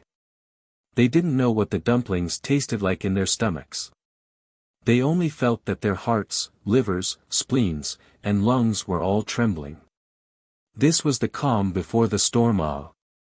Not long after, a thinly clothed woman was seen carrying a 3-year-old little girl. She blindly followed the palace maid into the brilliant Sun Hall. It was probably the first time the little girl had seen so many people. She immediately shrank into the wet nurse's arms and looked around anxiously. Queen Zhao revealed a benevolent smile and beckoned to the wet nurse. Bring little 15 over for me to take a look. The wet nurse immediately fell to her knees, trembling as she shrieked, Your Highness, please forgive me. Your Highness, please forgive me. Consort Zheng's heart was suddenly in her throat. She angrily slammed the table and stood up. Nanny, what are you doing? Come here. Arbor impatiently waved at the wet nurse. The wet nurse looked at her blankly, then raised her head to look at Queen Zhao. Come here. Arbor shouted. The wet nurse was intimidated by her imposing manner and was so scared that she rolled and crawled over. Arbor clapped his hands at the child. Come. Little 15 turned her little head and looked at Arbor with her eyes as red as a little rabbit's. Suddenly, she stretched out her hands to her. The wet nurse could not help but be stunned for a moment. The princess never liked other people getting close to her. Even Consort Zheng, the princess, would stay far away from her whenever she saw her. Crown Princess. Queen Zhao coldly called out. Arbor indifferently raised her head to glance at her. Then, she picked up little 15 and placed her on her lap. She untied the thin blanket wrapped around the child. There are bruises on her hands and legs. She was beaten just 2 days ago. Arbor said faintly as she took out a needle bag from her inner world. Her asthma isn't too serious, but she hasn't been properly nurtured since she was young. Chapter 847. Performing acupuncture 3 times can alleviate the initial symptoms.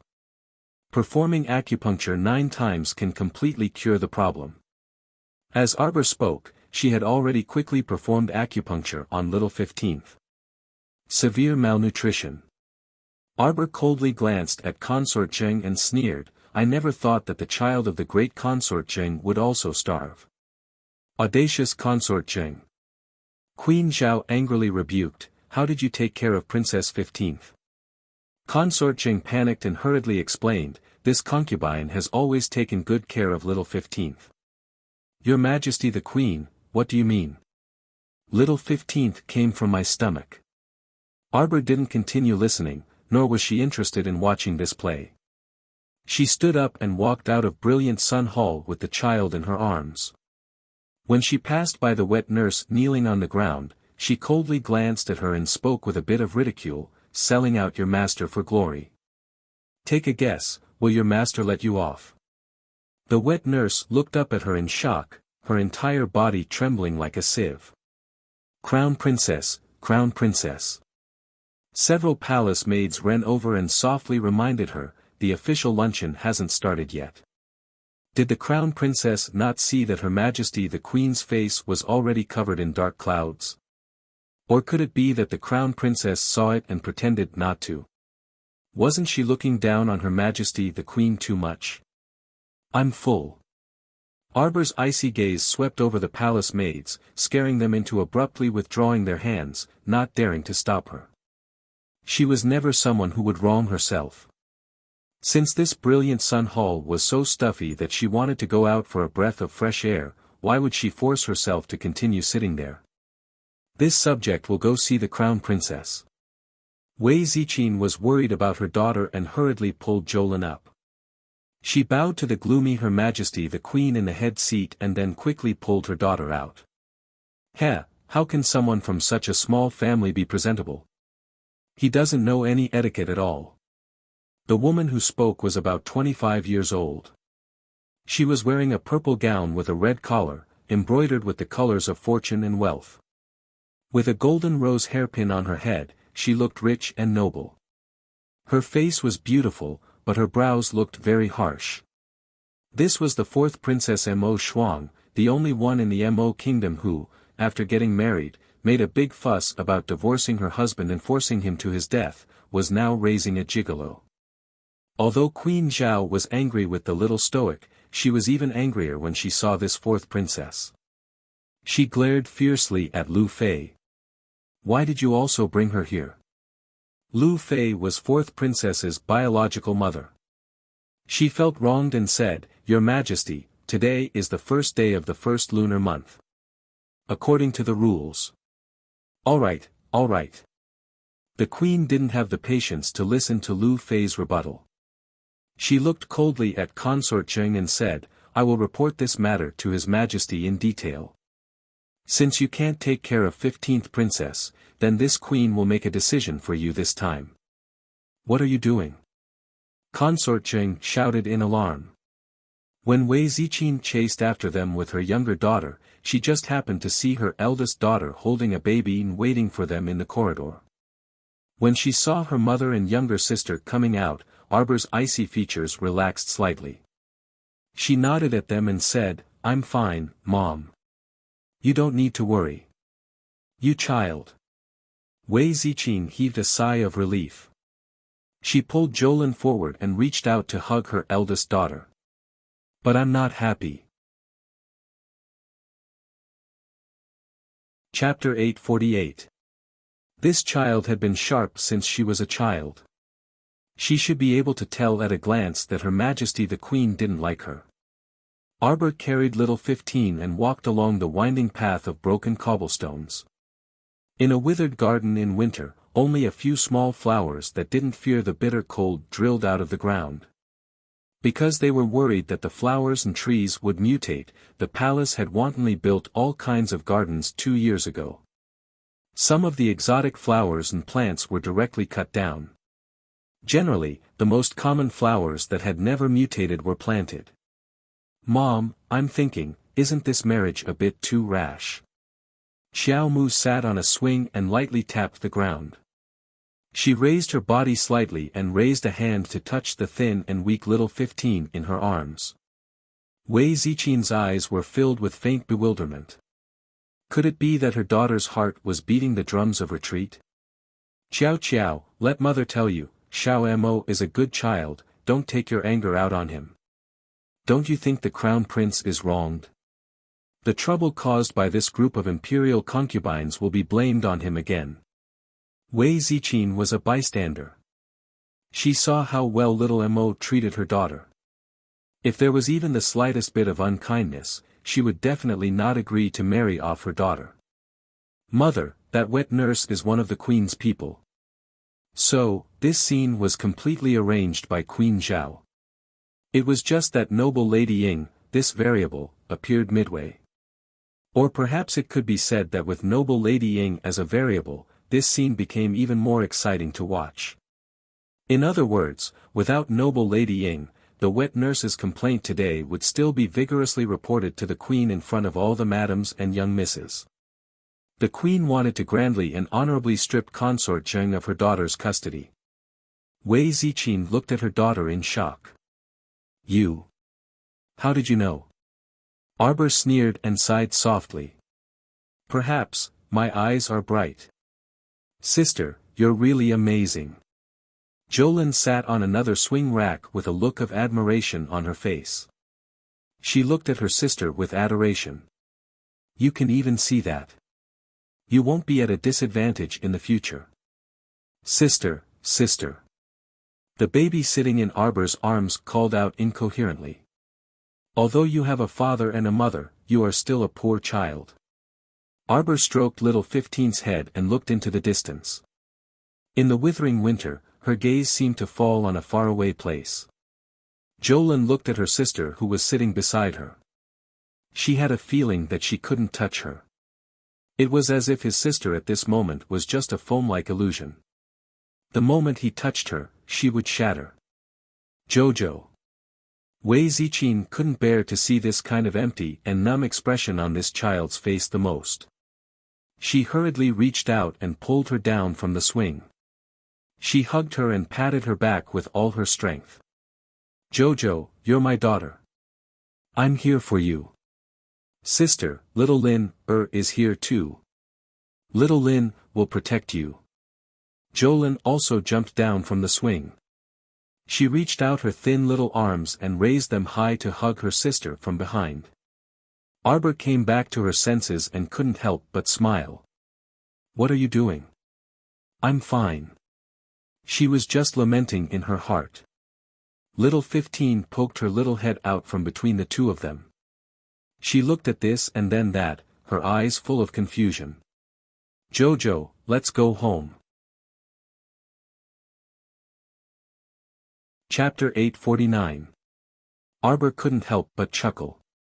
Mother, why are you being so willful? My daughter isn't happy. Can't I be willful for once? Wei Ziqing said angrily. Okay. Then let's go shopping. Jolin immediately raised both hands and feet in agreement. In your dreams. Wei Ziqing raised her hand to pat her younger daughter's head. Who would be selling things today? As the three of them were talking, the tree branch moved and Prince Mo's head suddenly popped out. "Brother-in-law!" Jolin called out happily. Wei Ziqin hurriedly reached out to cover her mouth. "Don't make a fuss. Come, accompany mother." As she spoke, she secretly gave her son-in-law a look. The son-in-law immediately understood his mother-in-law's meaning. "Your wife is in a bad mood." Arbor raised her head to glance at Prince Mo, then indifferently lowered her head again. As expected, her attitude was very distant. Prince Mo's heart skipped a beat.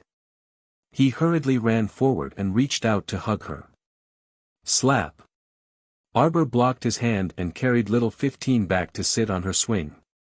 She didn't even bother to look at him out of the corner of her eye. "Jojo, I've heard. You've been wronged." Mo Lien hurriedly took the initiative to admit his mistake, his handsome face full of remorse. "Don't worry. After this New Year's banquet ends, we won't come if there's nothing. Is noble ladying the person you arranged to come in?" Mo Lien's voice suddenly stopped. He cautiously glanced at Arbor. "Her. What did she tell you?" "She's too smart. She was able to cooperate with your imperial mother halfway through the show." Arbor abruptly flung the crown prince's hand away. "I won't adapt to this kind of scheming life." Instead of letting her scheme against others, she might as well clean them up with her own hands. Mo Lien's heart twisted. He hurriedly reached out to pull her into his arms. "I didn't ask you to adapt. Do I get used to you?" His head rubbed restlessly against the side of her neck. "I go where you go. If you go to the sky, I will go to the sky. If you go to the sea, I will go to the sea. It's decided then." Arbor was slightly startled. Half of the resentment that he had been holding in for a long time was released. He looked at him and asked curiously, "Why do you always give in to me? You're my little emperor baby. What else can I do but accommodate you?" Prince Mo said matter-of-factly, "You like to shake off my hand when you're angry. I feel terrible. Your family is too annoying." Arbor suddenly stretched out his leg and kicked him. "It's all your father's fault for marrying so many mistresses. They're always looking for trouble." Yes. "It's not my fault. It's all my father's fault. Your stepmothers are all troublemakers. They're so annoying. Isn't that so? In the future, I won't enter the palace and won't see them. And your mother, look at me. My nose is not my nose and my eyes are not my eyes. It's not like I have to marry you. If it doesn't work, then even if." MMPH. Xiaomu abruptly shut her mouth. Her small mouth that had been blabbering non-stop at Mo Lien had already been overbearingly blocked by him. He didn't give her a chance to continue speaking. This kiss completely swallowed all of the little stoic's complaints. "I'm telling you, I admit to all my mistakes, but you're not allowed to say things like, 'Forget it,' again." Mo Lien angrily bit down hard on his lips. Arbor exclaimed, "Were you born in the year of the dog?" Mo Lien raised his phoenix eyes and lifted her small chin with a finger. Chapter 850. "Jojo, I can do anything you want. But this is the only thing I'm not allowed to do. You're mine. I won't allow you to leave me." His ink-black phoenix eyes were filled with deep meaning, as if there was an endless whirlpool spinning inside. Two pitch-black lotus flames leaped in the depths of his eyes. Arbor stared blankly. She stared into his eyes, lost in thought. She touched them with her little hand and muttered to herself, "Mo Lien, your eyes." Mo Lien couldn't bear to hear the little fellow say things like, "Forget it," and "Let's break up," with a stoic face.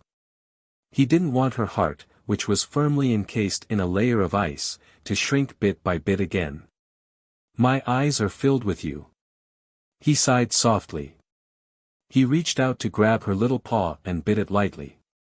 "This is your punishment for saying something you shouldn't have said. You're not allowed to say it again in the future." Arbor pulled her hand back and glared at him in annoyance. When she lowered her head, she saw little 15th staring at them curiously with wide eyes. Arbor felt even more awkward. "You're so annoying." She pushed him away with a burning face. "Your little sister is here." Sis. Mo Lien's face immediately darkened. He glanced at the child. Wrong name. Call her sister-in-law. What did the child know about sister-in-law? He only felt that Prince Mo's face was dark and scary. He quickly shrank back into his sister's warm embrace and rubbed his face against her. His expression relaxed. "Your dad has so many children, but he doesn't know how to take good care of them." Arbor was furious. What a scumbag of a father. Yes. Dad is useless. Jojo is the best. Arbor rolled her eyes at him. "Where did your mother send this child?" Mo Lien paused for a moment, then said, "She sent him to He Jiao's place to take care of him. Duke Qing's current second wife, Madame He, is He Jiao's paternal aunt. Doesn't she have a son of her own?" "Yes, 16 is a few months younger than 15. "Oh," Arbor replied. "Then," he said, "starting tomorrow, bring her to my house every day. I will give her another 8 injections to completely cure her asthma and nurse her body back to health." "Okay." Crown Prince Mo readily agreed upon hearing this, so happy that he could soar in his heart. Wasn't this exactly what he wanted? He could see his baby Qiao every day. The two of them talked for a while, and Arbor's mood calmed down a lot. He told him to go back to the king's palace first. The lunch banquet wasn't that big of a deal. The main event was still in the evening. That was a big play between the traditional eunuch aristocratic families and the new 8 aristocratic families. Arbor was in the movie and couldn't get away. At noon, the New Year's banquet in the brilliant Sun Hall finally went smoothly. The group of people obediently finished the banquet. On the surface, they were laughing and chatting happily. It seemed as if they had already forgotten all the embarrassing things that had happened early in the morning. Consort Zheng wasn't absent. No matter how angry she was, she still sat at the banquet and ate for a while without tasting her food. It was obvious that Consort Zheng's smile was a bit forced. She forced herself to sit there. In reality, it wasn't very interesting. The people around her were afraid of offending her and didn't dare to speak to her. For the first time, Consort Zheng experienced the feeling of being left out of the circle. A fire burned in her heart. As soon as the lunch banquet ended, she used Sephora Flower Palace as an excuse to hastily leave. Queen Zhao didn't stop her. She coldly glanced at her from the corner of her eye, and her lips hooked in a sneer. Chapter 851. After 1 o'clock in the afternoon, people from the 8 great aristocratic families would enter the palace one after another. The people from Luo family troupe were also let in from the side door at this time, preparing to start the show at 2 o'clock in the afternoon. Everyone moved to Clearwater Fine Park. When the noblewomen heard that the Luo family troupe was invited this time, their faces instantly lit up with interest.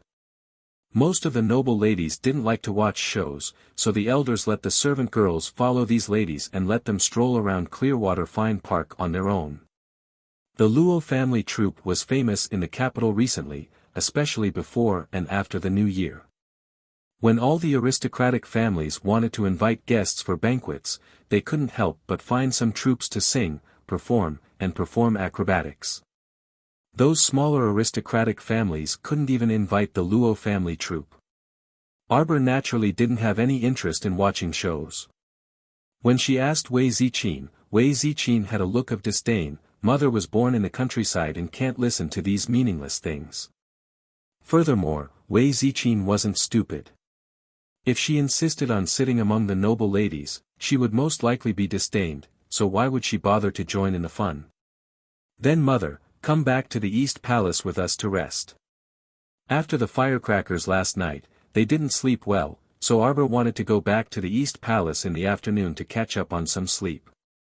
The three of them walked out of Brilliant Sun Hall, but before they could take 2 steps, they saw 3 people coming towards them. Once they met, Wei Ziqin recognized that it was the wife of Imperial College's vice principal, Madame Zhuang. The 2 ladies behind her with refined manners were the great king's second concubine, Xu Quan, and the legitimate 4th young lady, Xu Hui. What Madame Zhuang was most proud of in her life were these 2 daughters. The older one was virtuous and virtuous, marrying the great king's son. The husband and wife were loving and respectful to each other. The younger one was even more beautiful, and the older one was modest, polite, gentle, and filial. Ever since she reached marriageable age, matchmakers would step on her doorstep every day. Xu Hui was 18 this year and had reached the marriageable age. Recently, there were even signs that the queen had taken a fancy to her. If the Xu family's 4th young lady was conferred as the crown prince's concubine, it would be a great thing for the Xu family. Although she was only a concubine in name, she was still the crown prince. She was truly the apple of the eye of the great king, the queen, and the empress dowager. Moreover, the crown prince didn't even have a close confidant by his side. Their family's 4th young lady was such an intelligent person. If she entered the Eastern Palace, she would be able to enjoy the moonlight first. Would she be afraid that she wouldn't be able to gain favor? The mother and daughters of the Xu family were preparing to go to the theater in Qingshui Jiayuan, but they didn't expect to bump into the mother and daughter of the Qiao family who were just coming out. Madame Xu's expression instantly became somewhat unsightly. A few days ago, the crown princess refused to attend her eldest daughter's plum blossom banquet, which made her very unhappy. Deep down in his heart, he had already scolded him for being so shameless. Although Xu Quan persuaded her for a while, she was still a little angry. In addition, during the banquet in the morning, she had personally examined eldest young lady Qiao's conduct and felt that this young lady was indeed from the countryside and didn't see the big picture. In the future, this kind of little girl was going to suppress her well-educated and well-mannered youngest daughter. No matter how she thought about it, she just couldn't accept it. If it wasn't for the great king suddenly issuing an imperial edict to confer eldest young lady Qiao the title of crown princess, who knew who this crown princess position would be? Xu Quan saw that her mother had her head held high like a fighting cock and wanted to walk straight past the mother and daughters of the Qiao family. She hurriedly tugged on her mother's sleeve and gently bowed towards Arbor. Crown Princess. Madame Qiao, 2nd young lady Qiao. Chapter 852. Since other people were polite, Arbor was naturally polite as well. He returned a half bow and nodded. The great king's second consort. Madame Xu. Wei Ziqin took the initiative to greet Madame Zhuang. Madame Zhuang pretended to respond, her expression containing a bit of disdain. Ah, it's Madame Qiao. Xu Quan forcefully tugged at her mother's clothes, her delicate and pretty face slightly sunk.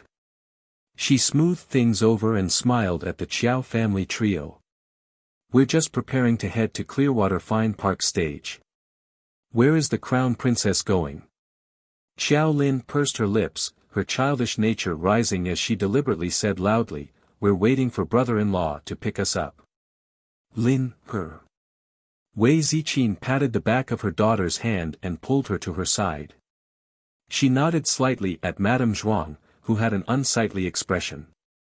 My daughter spoke without thinking, please don't take offense. Madame Zhuang snorted and said with a fake smile, then you guys can wait here properly. When His Highness is free, he'll come over to pick you guys up. Madame Xu especially emphasized the word pick up, as if mocking the Qiao family trio's wishful thinking. It was obvious that it was impossible. His Highness was still entertaining civil and military officials in the king's palace, so how could he have the time to come to Brilliant Sun Hall to pick up the 3 of them? To think that they could think of such a thing. Poor upbringing. The contempt in Madame Xu's eyes truly flowed out, and it was very glaring. Xiao Lin's young and impetuous girl mentality immediately flared up. You really don't believe me? My brother-in-law will be here soon. Lin, her. Wei Ziqin saw that her daughter's temper had flared up, and her head was about to explode. She hastily reached out to hold her small hand. All right, all right. Xiao Lin just couldn't bear to see others belittle her mother.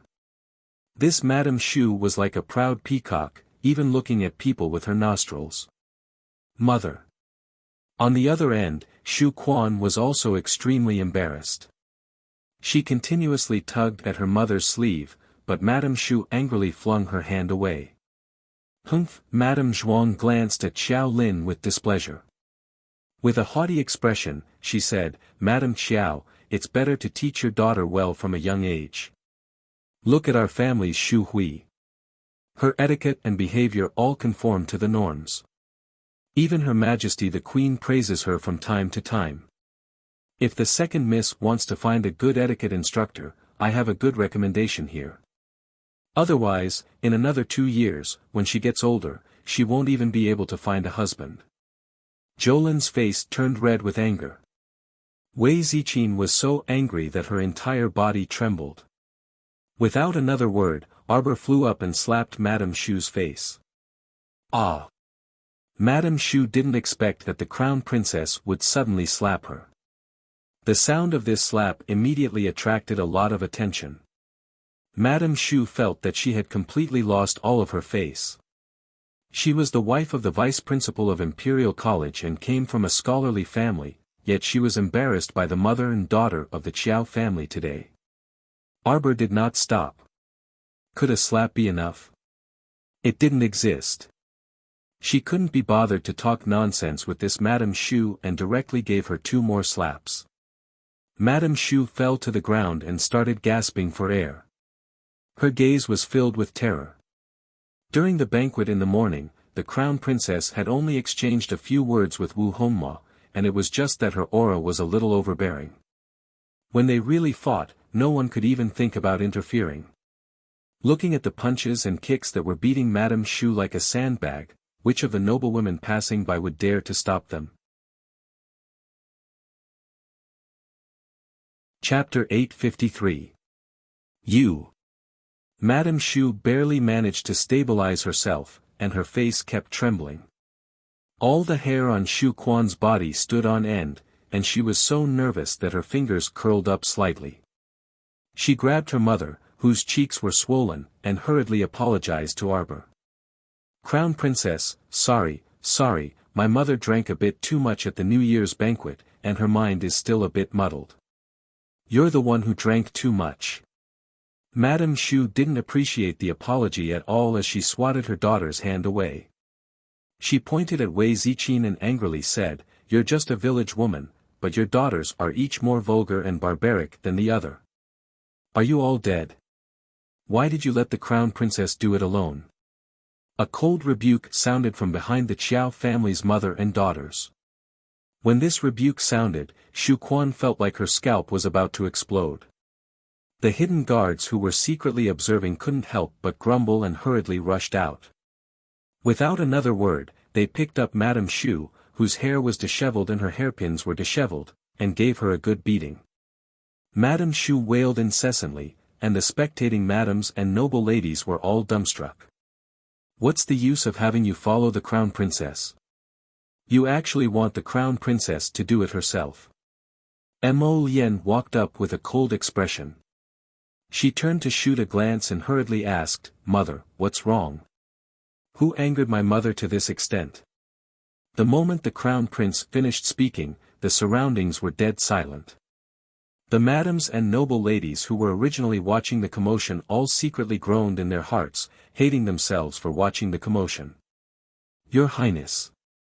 Fourth young lady Shu Hui seemed to be panicking as she suddenly knelt down and pleaded for her mother with tears streaming down her face. Mother only quarreled with the crown princess's mother for a bit. It's nothing major. It was the crown princess who suddenly made a move. The crown prince's abrupt glance at her was really cold. Shu Hui's heart suddenly trembled. Her neck shrunk, and her pupils involuntarily dilated. Fourth younger sister. The great king's first consort shouted to stop her in disappointment.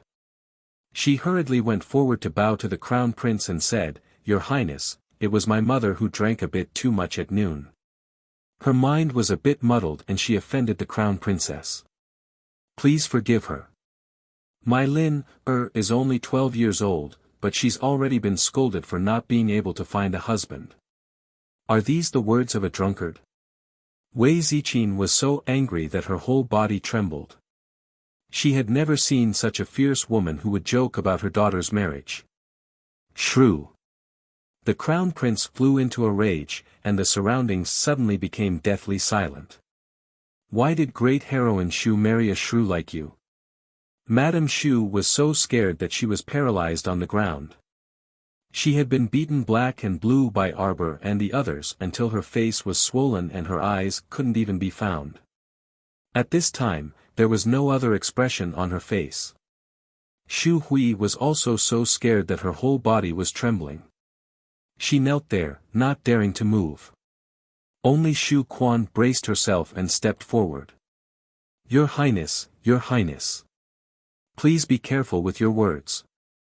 If the crown prince labeled her as a shrew, then her mother's life could be considered to have come to an end. At this time, Shu Quan truly regretted to the extreme. Why couldn't she restrain her mother, who didn't watch her mouth? Did her mother still think that she was dealing with those concubines in her own home? Someone come, chase Madame Shu and her party out. In the future, they're not allowed to enter the palace without special instructions. The crown prince shouted coldly, not leaving Madame Zhuang any face. In so many years of New Year's banquets, Madame Shu was the first person to be chased out by the crown prince's order. In the future, how was Madame Shu supposed to go out and meet people? Madame Zhuang was paralyzed on the ground, how could she be willing to leave? Chapter 854. Madame Shu cried until her snot and tears were plastered on her face. At this moment, her image was completely destroyed. Two eunuchs stepped forward and directly picked her up from the ground. Placing their arms around her, they carried her out of Brilliant Sun Hall. Madame Shu kicked her legs and screamed incessantly. This commotion was so loud that Queen Zhao could no longer pretend not to hear. Queen Zhao walked over with elderly nanny Huaxian, Green Mammy, and several palace maids. Seeing this situation, she couldn't help but feel a headache. "Your Majesty the Queen, Your Majesty the Queen." Madame Shu struggled on her deathbed and wanted to pounce on the queen, but she was firmly held down by the two eunuchs. "Crown Prince, what are you doing?"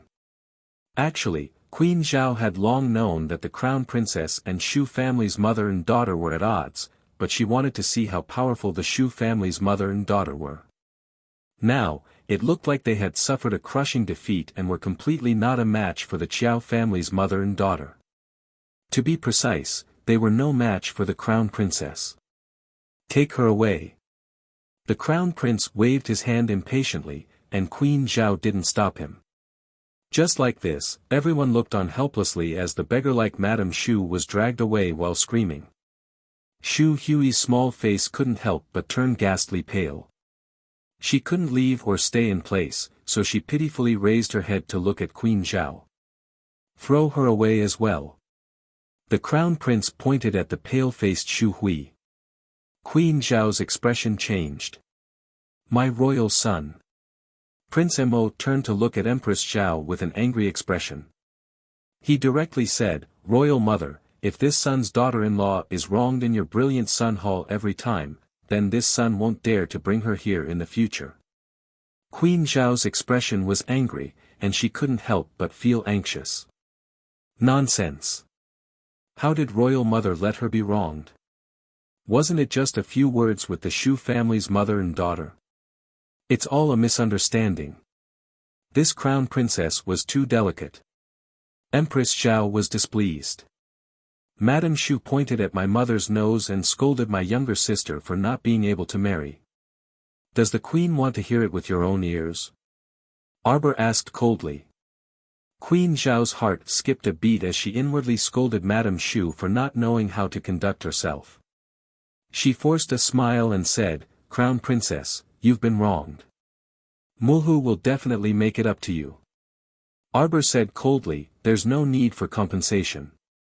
I only hope that Your Majesty the Queen will punish Madame Shu properly so that she won't be a frog in a well who doesn't know how high the sky is. Imperial Mother, issue an edict and send an etiquette instructor to Madame Shu. Let her relearn etiquette and rules for 3 months so that she won't boast about how well-mannered she is." Prince Mo grabbed Empress Zhao's arm and shook it. Empress Zhao looked at her son helplessly. If she were to issue such a decree, it would make everyone in the capital laugh at Madame Shu. Madame Shu had always boasted that she had taught a pair of outstanding girls. However, she herself had to learn the rules from the new when she was old. This was truly ironic. However, if he didn't listen to his son today, it seemed like he wouldn't be able to let go of his resentment. After weighing the pros and cons, Empress Zhao still felt that her son was more important. She was afraid that her precious son really wouldn't come to the brilliant Sun Hall in the future, so she issued an edict to the Shu family. When the bruised and battered Madame Shu received this edict, she was like a bolt from the blue. How she would throw a tantrum and hang herself would be a story for another day. When the night banquet arrived, Arbor, who was in high spirits after a good night's sleep, followed Prince Mo into Clearwater Fine Park. The night fell rather early in the winter. The luminous pearls among the flowers were all lit up, illuminating the surroundings in a blur. Crown Prince, Crown Princess has arrived. Following the announcement, everyone from the 8 great patrician families in the bright main hall uniformly looked towards the entrance. Chapter 855. So many pairs of eyes simultaneously cast their gazes on the Crown Prince and Crown Princess. Friendly, admiring, hostile, and probing gazes intersected. 2 hidden forces even stealthily charged at the 2 of them in an instant. If one's willpower was weak, they would definitely stagger from the hidden force. That would be a breach of etiquette in front of the court and also a disadvantage in front of the 8 great patrician families. Unfortunately, the one they wanted to plot against was the Crown Prince, a figure with a cultivation as deep as the sea. Thus, 2 figures rapidly bounced away from their seats with 2 soft, chi-chi sounds of rebounding force. The cushions under their butts instantly exploded with 2 bang-bang sounds, and cotton fluff flew all over the floor. Ordinary people looked over in confusion, but cultivators were inwardly alarmed. It was 2 members of the Hong family who acted to test them. Mo Lien already knew their identities with a glance. Previously, because of Hong Yaoi's incident, he had already ordered people to gather information on all the members of the Hong estate. These 2 people were the 2 sons of the Hong family's eldest branch, Hong Riwei and Hong Daowei. Suddenly, a burst of laughter was heard. Duan Yu tilted his head and looked at the 2 disheveled members of the Hong family across 5 or 6 tables. He clicked his tongue and said, "Oh my, you want to plot against people with such lousy cultivation? Go hide where you can." With that, Hong Riwei and Hong Daowei's faces instantly turned the color of pig liver. Mo Lien coldly glanced at the 2 members of the Hong family. Holding Arbor's hand, she walked forward. Along the way, they had to pass by the seats of the court officials and the 8 great patrician families. On the left were the court officials and their families. On the right were the 8 great patrician families. Of course, the 8 great patrician families' seating arrangements were also particular. The Talisman patrician family, the Mu clan, the Concealed Weapons and Scouting patrician family, the Duan clan, and the Elixir patrician family, the Qin estate, followed by the medical famed Dou clan, the Smelting and Mining patrician families, the Wu clan, and the Hong clan. The Forging patrician families, the Fan clan and the Qiao clan, were at the bottom. That's right, it was the Qiao clan. In her previous life, the Qiao clan's main family was considered one of the great patrician families. When Qiao Donghua, the head of the main family, saw Xiao Zhongbang and his family, he came forward to greet them. Xiao Zhongbang didn't look any better. When Xiao Dongbua saw Arbor, he immediately stood up from his seat in excitement. However, before he could start exchanging pleasantries with Xiao Mu, he was thoroughly interrupted by the Hong brothers' sudden probing. Arbor's cold gaze swept past Xiao Dongbua without stopping for a moment.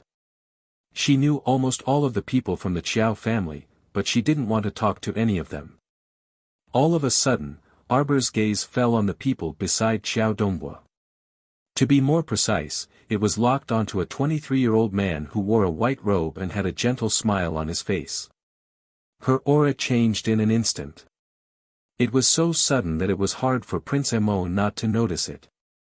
Her footsteps stopped just like this, so Mo Lien naturally stopped as well. Following her gaze, he met a young man who was nodding slightly with a smile on his lips. Just like that, Xiao Mu's icy gaze fixated on that man, staring fixedly at him. This abnormal deep gaze attracted the attention of everyone around them, even the king and queen who were sitting far away on the chief seats in the main hall. The white-robed young man stood up with a smile and bowed to the two of them. Chapter 856. Duan Yu tilted his head and glanced at Arbor in a slight daze. Miss Xiao's gaze was too focused, right? It truly made one feel displeased. The two young masters sitting next to Duan Yu were the Qin estate's two young masters. At this time, eldest young master Qin was propping up his chin with one hand and looking at his younger brother with a slightly tilted head, asking with his eyes, "Is that right?" Young master Omega Kotoku pursed his lips tightly and didn't say a word. Eldest young master Qin's brows suddenly relaxed, and he smiled. Seeing his younger brother's displeased appearance, he was 100% sure. That Mu Xiaobao who suddenly disappeared from the Qin estate and left behind a fake name was definitely this crown princess in front of him. TSK, Mu Xiaobao's appearance had truly changed greatly after not seeing him for so many days. It made one's eyes light up. Oh, facial paralysis was still facial paralysis. This was truly a signature mark, so it was very easy to recognize. Arbor stopped in front of the white-robed youth. After that youth finished bowing, he still didn't move. What was going on? The crown princess's gaze was too piercing. The youth's gentle smile was almost unable to be maintained. Because of Arbor's gaze, all kinds of gazes gathered on him. Even though the youth was calm, he couldn't resist several piercing gazes. Fan Chioha. Arbor murmured before suddenly smiling without warning. That voice was so soft and cute that it bordered on ravings. When his smile blossomed, it was like a flower blooming on a precipitous snowy peak. Fuck. The crown prince and Duan Yu's hearts were probably like this. Xiao Qiao actually looked at a strange man and smiled. The crown prince's piercing gaze was like a tangible blade that landed on the white-robed youth. On the other side, Duan Yu, the two young masters of the Qin family, second Dou, sixth Zheng, and the others' gazes all converged on Fan Chioha. If gazes could cut him, Fan Chioha felt that he would have already been cut apart by those young masters' gazes. Ha, ha ha. Crown princess, you've gone overboard. Fan Chioha's smile froze on his lips. Although he had to admit that the little girl in front of him was too beautiful, when she smiled at him, even if he was a hothead, his heart couldn't help but ripple. But smiling at him now was the same as roasting him on a bonfire. Look at the looks in the eyes of the people around him. They must have the heart to eat him. The great king sat upright, and Empress Xiao pursed her lips tightly. The family members of the important officials of the court were also whispering to each other. In this silence, Xiao Mu's figure suddenly moved. She nimbly leaped forward and kicked the short table in front of Fan Chioha under everyone's stupefied gazes. Mo Lien was caught off guard. The corner of her eyes twitched. She had never thought that the little guy would. Cough cough. Suddenly rushing up and smashing. This was simply unexpected. The wine cup in eldest young Sir Chen's hand rolled onto the small table with a clang, and a trace of disbelief appeared in his amorous eyes. She really hit him as soon as she started. In contrast to himself, who had been slapped by the little guy in private, and then looking at Fan Chioha, who was currently in a sorry state in public, eldest young Sir Chen suddenly guffawed. Sure enough, there was no worst in this world, ha ha ha ha ha. Fan Chioha was forced to retreat by Arbor's sudden kick, but he couldn't resist that short table that flipped a few times in the air and ruthlessly smashed at his feet. Chapter 857. The soup spilled on their feet and even affected the two Fan family members beside them. They jumped to their feet, their expressions filled with shock. But this wasn't the end. The little fellow directly pulled out her ferrule and threw a streak of fire at Fan Chioha. With a sizzle, the streak of fire tunneled under Fan Chioha's feet like a wriggling snake and was about to climb up his leg. Fan Chioha was greatly alarmed, and he hastily activated his defensive barrier to defend against this streak of fire. Everyone only heard a sizzle and saw that a corner of Fan Chioha's robe had already been set ablaze by the raging fire. That fire was so powerful that it burned the hem of Fan Chioha's robe to ashes with just a touch. Fan Chioha promptly tore off his outer robe and flung it to the ground before retreating several steps. At this time, the defensive mystic weapon in his hand had already been activated and enveloped his entire body. When he looked up again, that smiling face could no longer be maintained, and his entire face turned a kind of fecal yellow. The crown princess's body was as light as a swallow as she tapped on the overturned table with one foot and chased after him like a shadow. She raised her ferrule high and angrily shouted, "Furious dragon slash!" Monstrous waves of mystic energy erupted from her body and condensed on the ferrule, forming a dragon-headed mystic energy vortex that smashed down at his head. Fuck, everyone was crying on the inside. Wasn't this a freaking banquet for the 8 great patrician families? Why was the opening so explosive? The great king and Empress Zhao, who were sitting at the head seats in the main hall, felt their eyelids twitch repeatedly as this move was about to land on the Fan family brat's head. The great king anxiously jumped up from the dragon throne and hastily shouted, "Crown Princess!" Boom! The attack that contained the powerful strength of a level 12 mystic cultivator heavily smashed onto Fan Chioha's defensive mystic weapon. Fan Chioha only felt the chi and blood in his chest churning, and he almost spat out a mouthful of blood. Fortunately, the defensive mystic weapon blocked more than half of the attack for him. Otherwise, the consequences would be unthinkable. What exactly did this crown prince consort who tried to kill her the moment they met want? Fan Chioha's gaze trembled, and the defensive barrier on his body abruptly cracked and was destroyed in an instant. He barely moved the corners of his mouth, trying to show a decent smile. But at this moment, he really couldn't bring himself to laugh.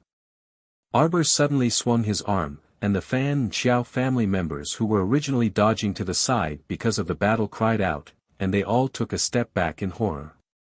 A small green-blue chick flew toward Fan Chioha with a swoosh.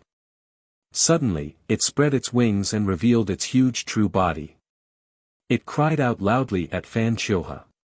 He opened his mouth and spat out a ruthless icicle towards Fan Chioha.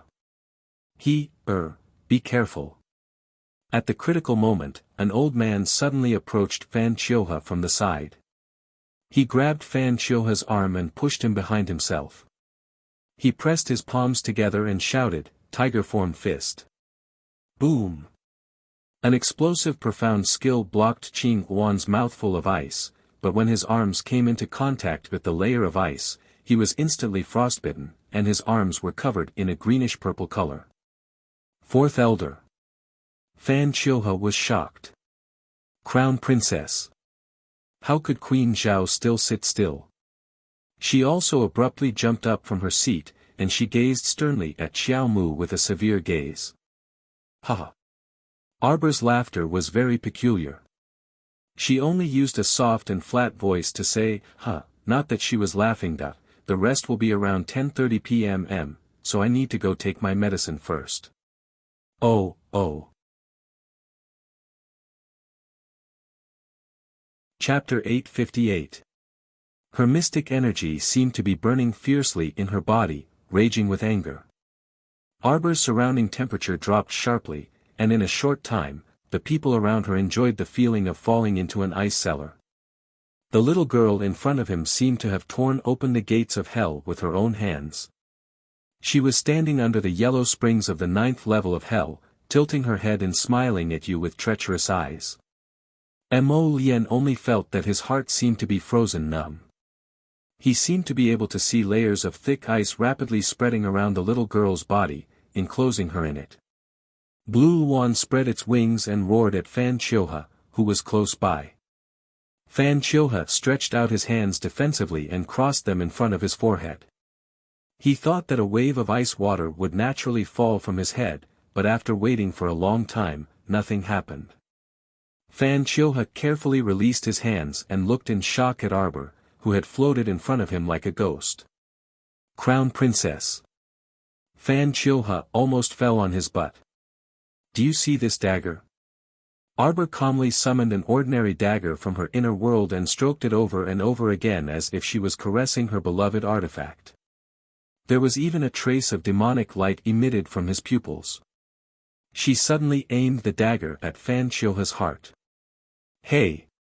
Crown Princess! Although Fourth Elder's arms were frozen stiff, he still shouted in time and flashed to Fan Chioha's side. Don't worry, I'm very patient. Xiao Mu pressed the ice-cold dagger in her hand against Fan Chioha's cheek, and her small face that was as fair as jade also drew closer. She looked at Fan Chioha's abruptly widening eyes up close and whispered softly into his ear, "You won't die so easily. Just like me in the past, crawling in the dark. Like a stinking, rotting corpse. I lost my limbs and could only use my head and body, like a pitiful, trembling, and weak little reptile. Ha ha ha ha ha. I will definitely give you an unforgettable death." Her voice sounded neither close nor distant in Fan Chioha's ear, almost like a dream. It was so soft that it made his heart tremble. Fan Chioha suddenly felt the dagger on his cheek withdraw. Jojo. Prince suddenly reached out and pulled her into his arms. Only then did the bone-chilling cold that felt as if his entire body had fallen into an abyss disappear. Arbor turned around and blinked her beautiful watery eyes. The strange expression on her face gradually faded away, and it gradually returned to that rigid paralyzed face.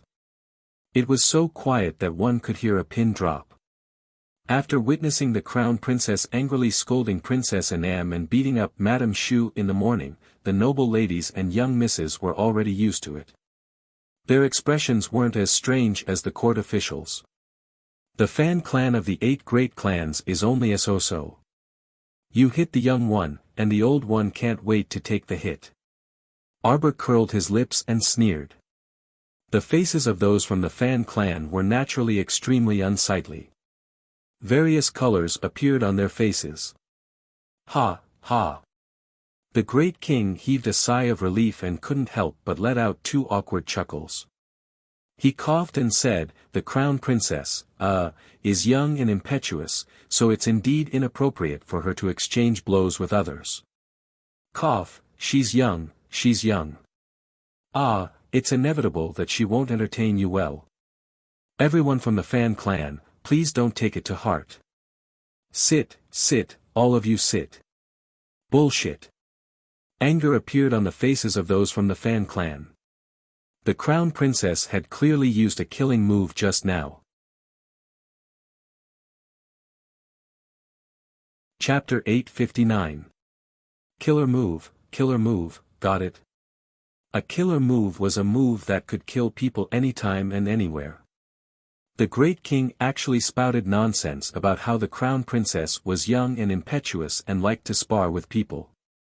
Freaking exchanging blows and learning from each other, so she hated that she couldn't take people's lives everywhere, right? Ahahaha. The Great King was still laughing awkwardly as he greeted everyone from the Fan family.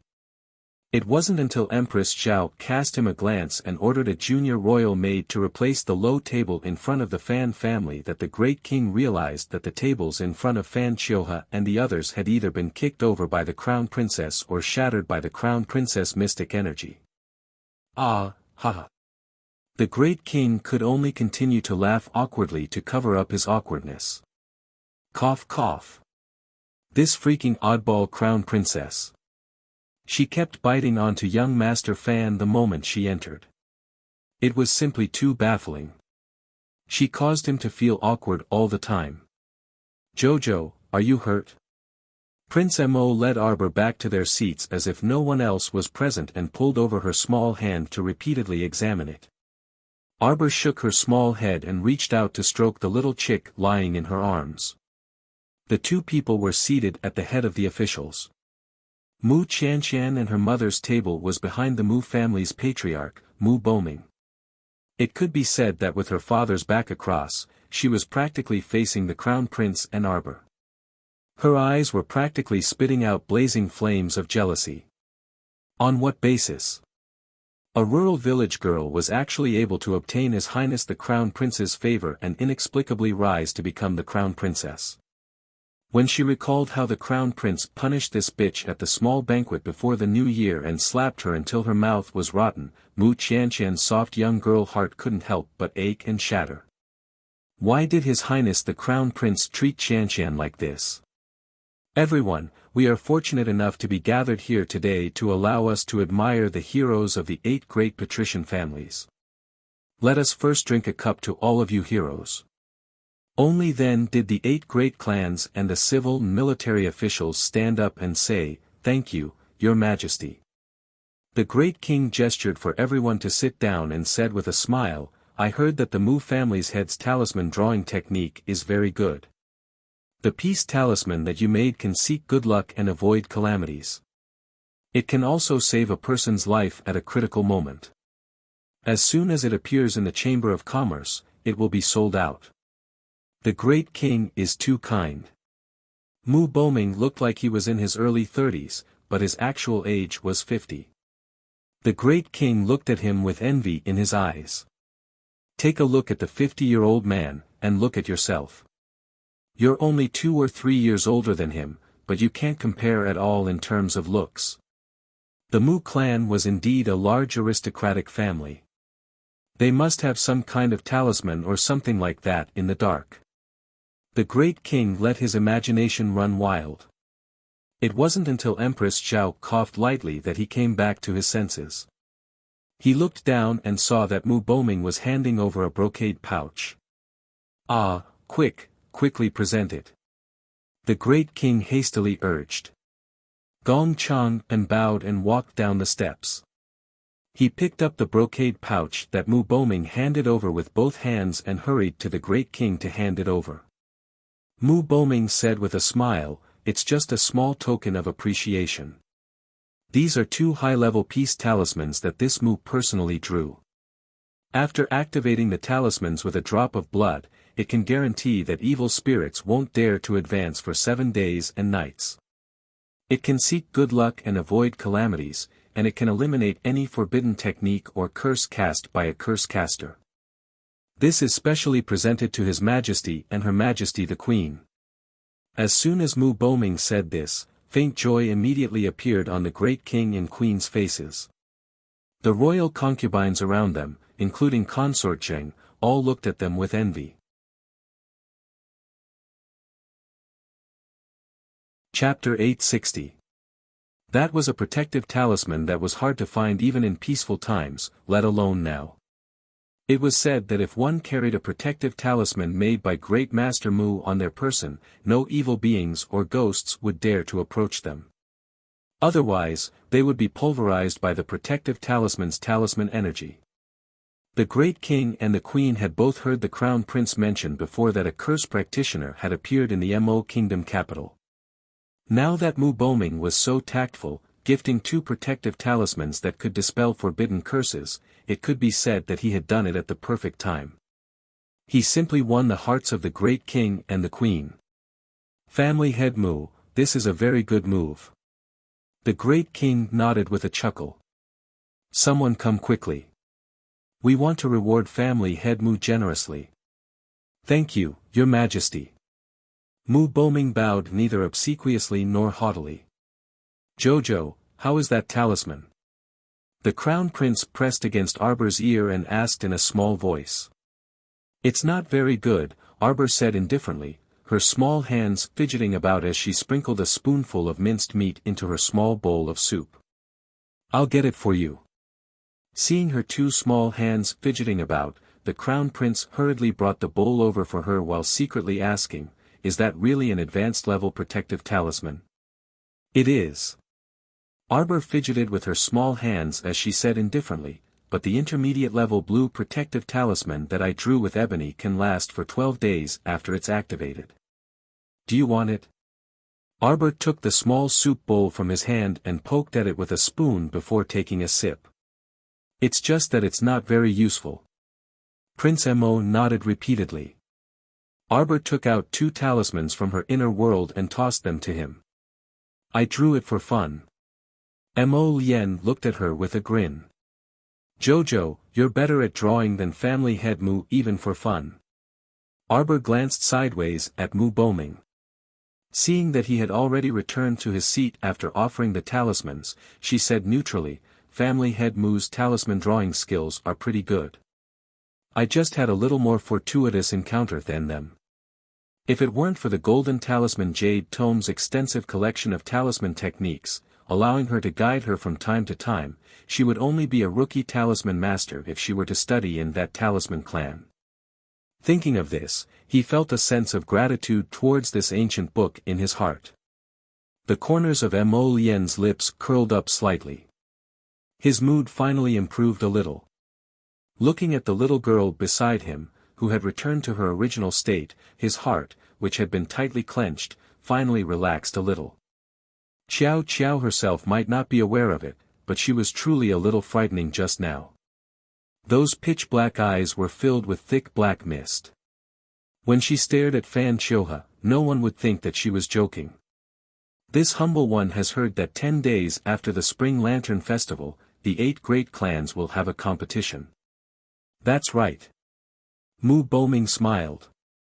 Xiao Dongbua, who had been in a state of excitement, had been looking at her in shock and surprise since the beginning of the fight in Arbor. It wasn't until now that Xiao Dongbua abruptly calmed down from his excitement.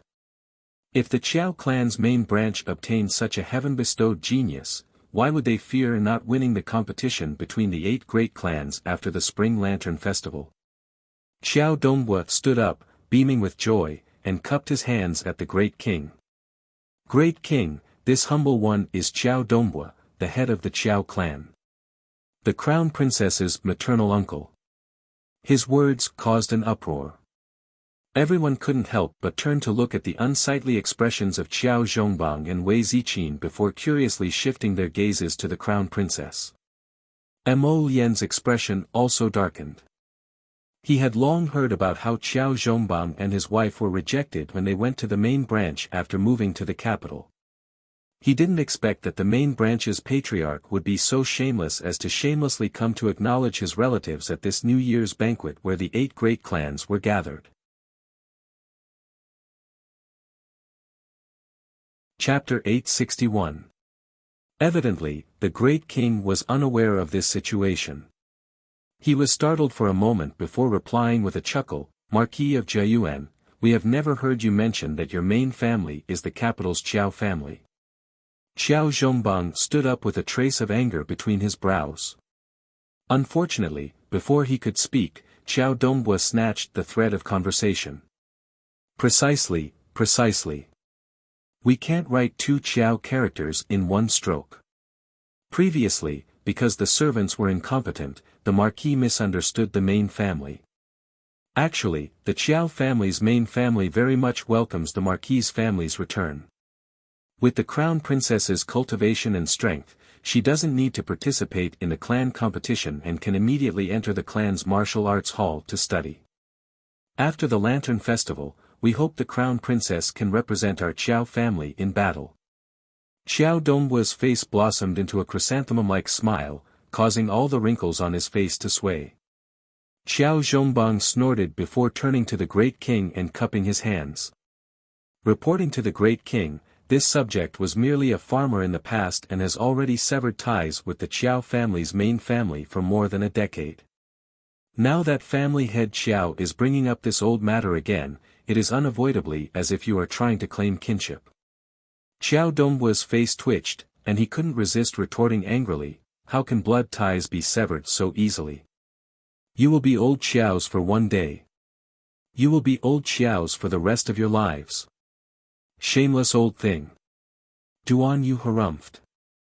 Anyone with a discerning eye could tell that this black-hearted patriarch of the old Qiao family clearly wanted to bring their family's Jojo back because of her astonishing talent. Participate in the competition? He really dared to say such a thing. He was truly shameless. Arbor looked on coldly from the sidelines and didn't say a word. He held her small soup bowl and drank the meat soup spoonful by spoonful. Xiao Zhongbang forcefully flung his sleeve. Family head Xiao. Please conduct yourself with dignity. Xiao Dongbu's face turned green from anger, and he jumped up and shouted angrily, eldest nephew, you aren't being kind by doing this.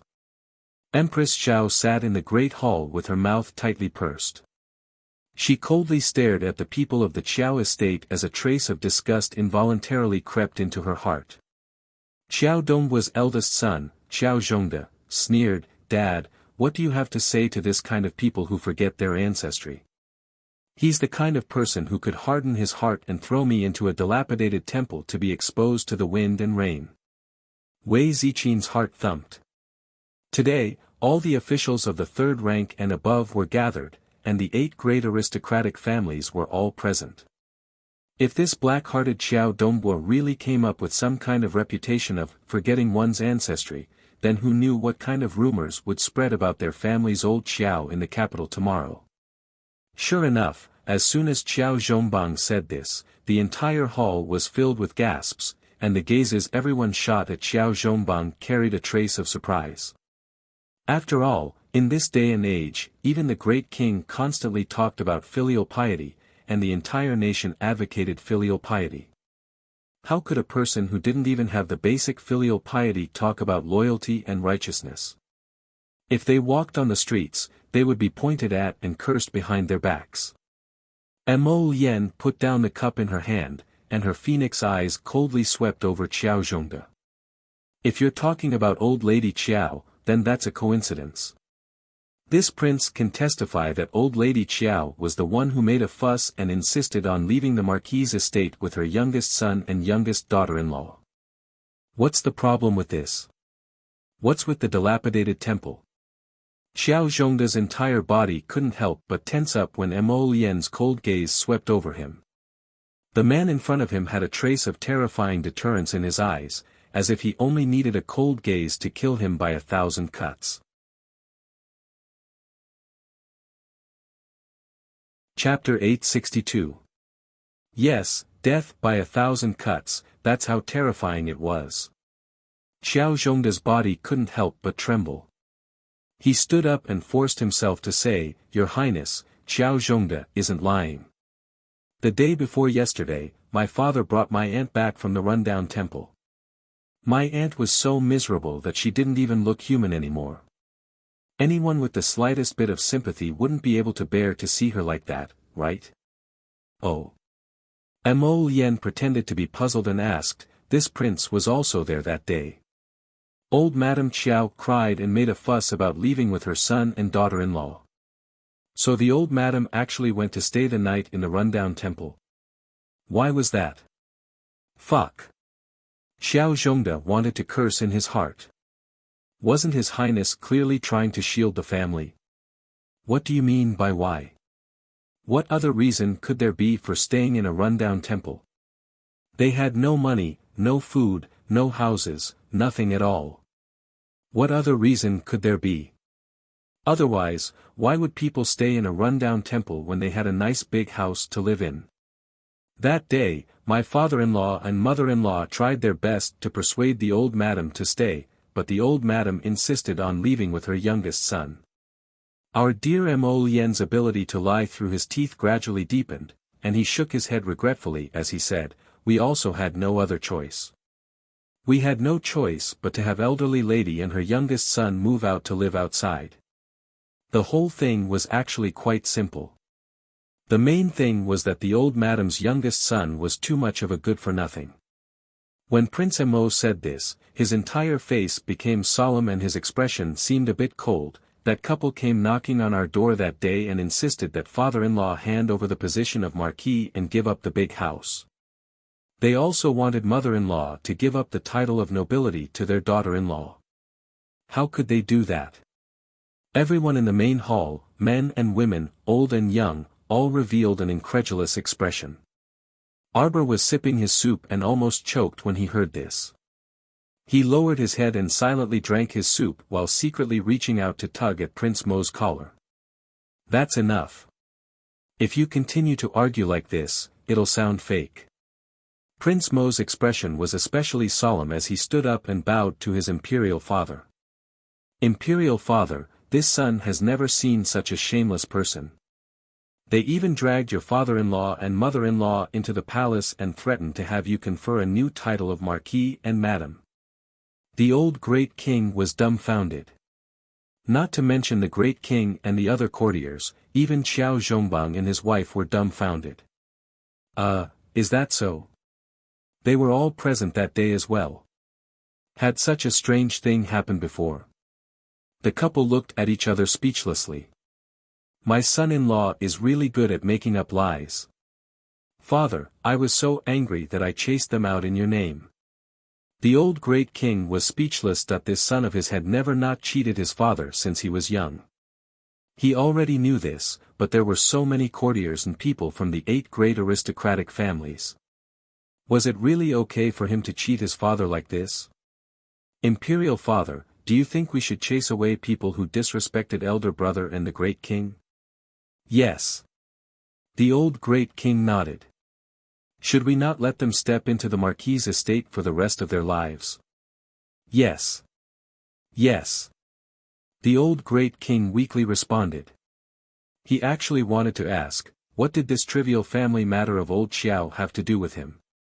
Many thanks, Imperial father. Crown Prince Mo straightforwardly curtsied to his old dad before turning to wink at his Xiao Xiao. He then turned to ask Xiao Zhongde, you heard everything, right? Chapter 863. What did he hear? Xiao Zhongde was dumbfounded as he silently looked at the crown prince. It was the great king's intention to chase that heartless and unscrupulous youngest son and daughter-in-law out of the marquis' estate. Did you not understand? Mo Lien swept her gaze over Xiao Zhongde like she was looking at an idiot. Xiao Zhongde silently shut his mouth. As for elderly Lady Qiao, as I said before, she has hands and feet and is a living person herself. Who can stop her from going wherever she wants to? Prince Mo dryly glanced at Xiao Zhongde. As for why they lived in the rundown temple. Mo Lien paused and blinked with a spurious smile. Perhaps it's a personal hobby. Perhaps elderly lady got tired of living in a large house and wanted a change of environment. Pfft. Duan Yu spat out a mouthful of wine. In exchange, he received an irritated glare from Mo Lien. Xiao Zhongde was so infuriated that his eyes, nose, and mouth were practically all crooked. What an outlandish argument. So there were actually people in this world who disliked living in a large house and especially wanted a change of environment to live in a rundown temple that was exposed to the sun and rain. The great king, who habitually supported his son, also coughed softly and nodded. The crown prince's words are not without reason. Reason my ass. Xiao Dongbu's face was also contorted from anger, and his hands were plastered to the sides of his robe as a sneer hung on his lips. In that case, it really is that punk Xiao Zhongheng and his wife who don't know what's good for them. But Zhongbang ah. Xiao Dongbu turned his face away and said earnestly, no matter what, even if the bones are broken, the tendons are still connected, especially your mother. You don't know how pitiful she looked that day when we went to the rundown temple to bring your mother out. Exalted great king. Duan Yu suddenly lifted his robe and stood up with cupped hands, interrupting Xiao Dongbua's words with a smile. Today is the day that the 8 great patrician families are gathered. We didn't come here to listen to family trifles and wails. If family head Xiao really wants to resolve the family's mundane affairs in this audience hall, then why not use us cultivators' methods to resolve conflicts?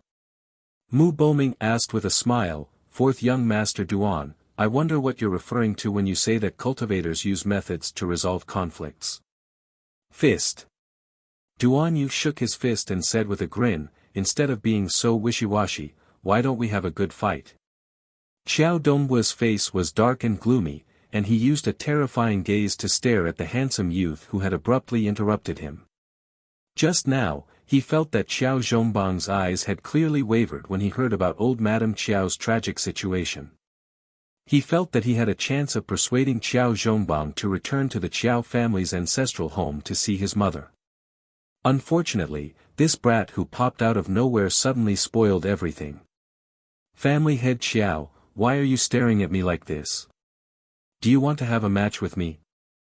Duan Yu's eager expression made Xiao Dongbua's teeth ache. He would have to be crazy to compete with this kid. Why would he, the dignified family head of the Qiao family, have a match with a junior from the Duan family? It wouldn't be surprising if he won, but it would be even more humiliating if he lost. He would have to be crazy to compete with this Duan family brat.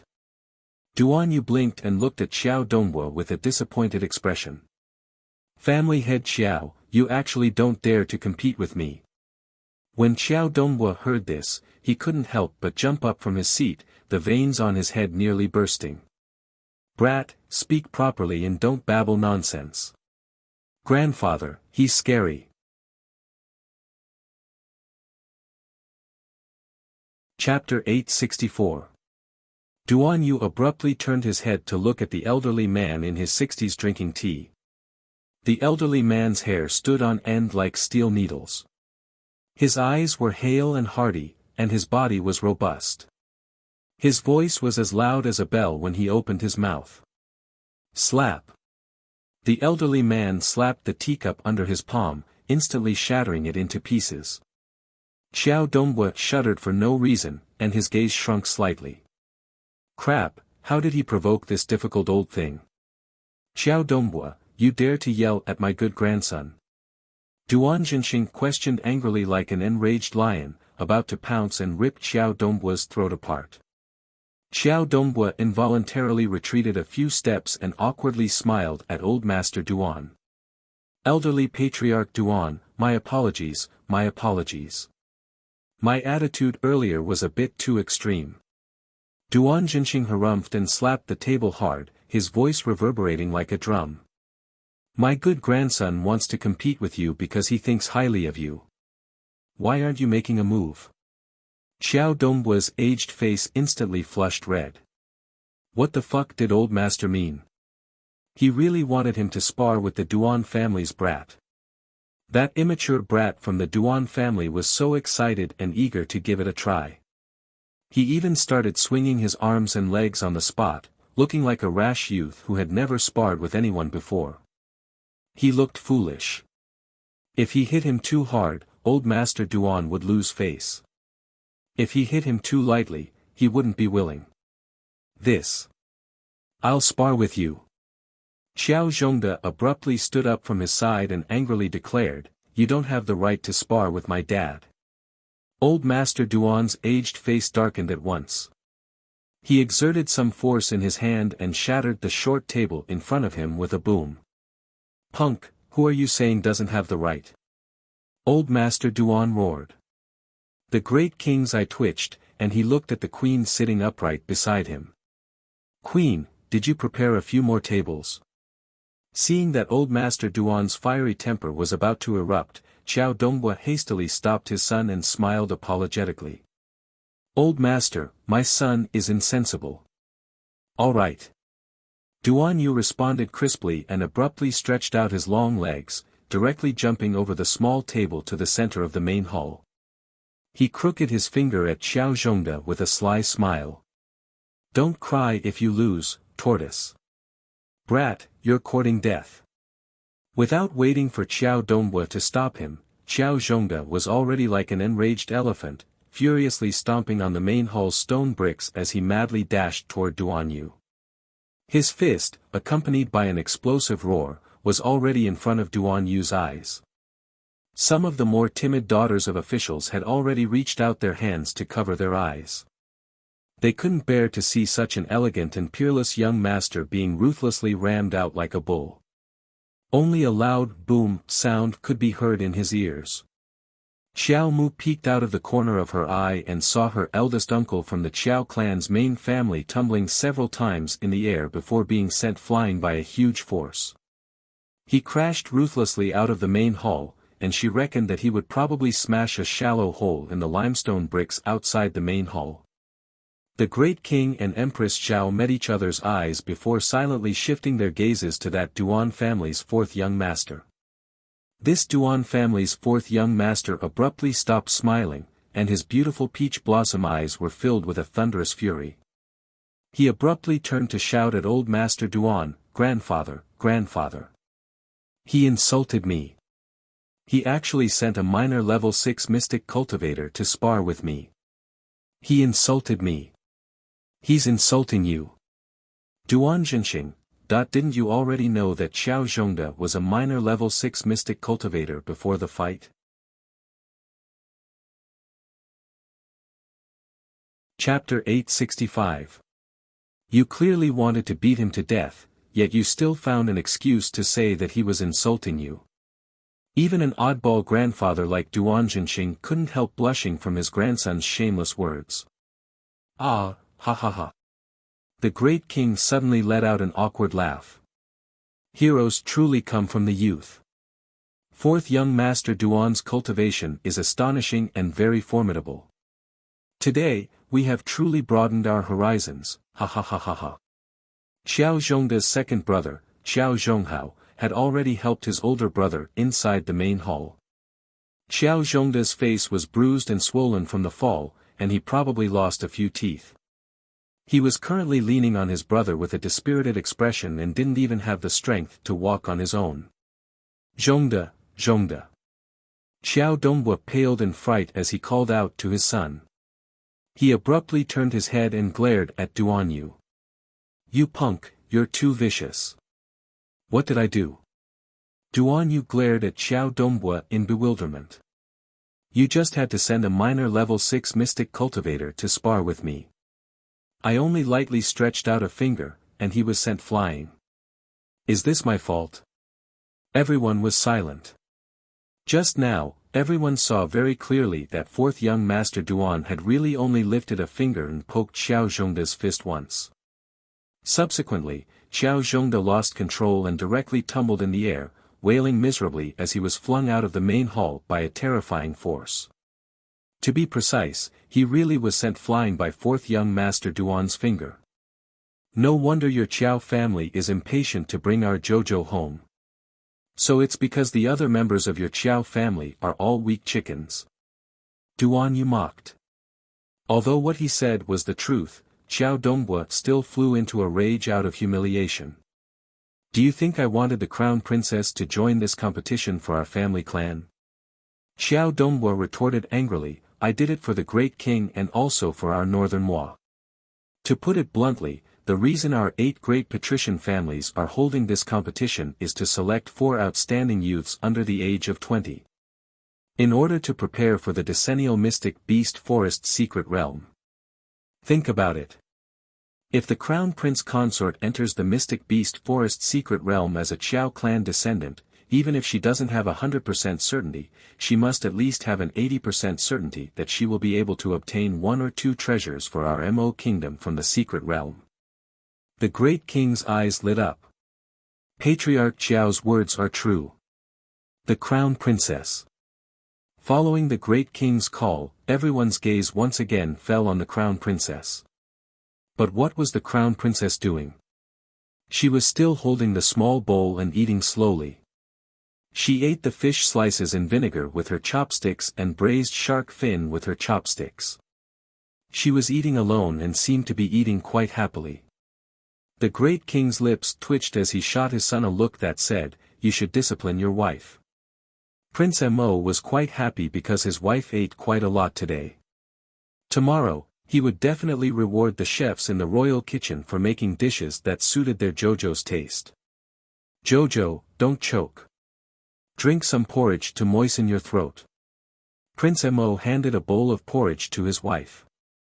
When he looked up, he noticed the great king's odd gaze and raised a brow. "What are you guys doing? I'm telling you, don't have any ideas about my Jojo. She's not free." Empress Xiao frowned and said kindly to her darling son, "Crown Prince, there are many treasures in the mystic beast forest secret realm." Chapter 866. The great king showed a rare expression of excitement as he hurriedly nodded. That was the legendary forest mystic realm. This naturally formed mystic realm was rather strange and mysterious. It was said that only youths below the age of 20 and above the age of 13 could enter to search for treasures. If anyone over the age of 20 tried to force their way into the mystic realm, they would be completely exterminated at the entrance. The mystic realm only opened once every 10 years, and each time it opened, it would be open for a month. If one didn't leave the mystic realm in time after a month, they would have to stay in the mystic realm forever. As long as we can retrieve a divine artifact, it can be used as a national treasure. It will be greatly beneficial to the imperial court, Empress Xiao said indifferently. Right. It said that aside from divine artifacts, there are also divine beasts inside. The great king also said very happily. Xiao Dongbua's face lit up, and he immediately cupped his hands towards the great king. In that case, the great king has also agreed to let the crown princess participate in this competition as a Qiao family disciple. Great king, rest assured. With the crown princess' cultivation and strength, she will naturally be able to stand out in the selection and obtain a precious spot to enter the mystic realm. Other than the 4 contestants selected by the 8 great patrician families, the great king can also select 2 outstanding youths from official families to join the team. Xiao Donghua became more and more enthusiastic as he spoke, as if he was about to welcome Arbor back to the Qiao family. Northern Moi had a total of 6 spots for the exploration of the forest mystic realm. Northern Wei and Southern Bailey only had 4 spots. Some of the other small kingdoms in the north and south only had 1 spot, and some of the barren border kingdoms didn't even have a spot.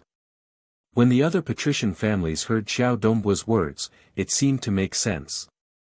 The stronger the teammates, the higher the chances of obtaining treasures during the exploration.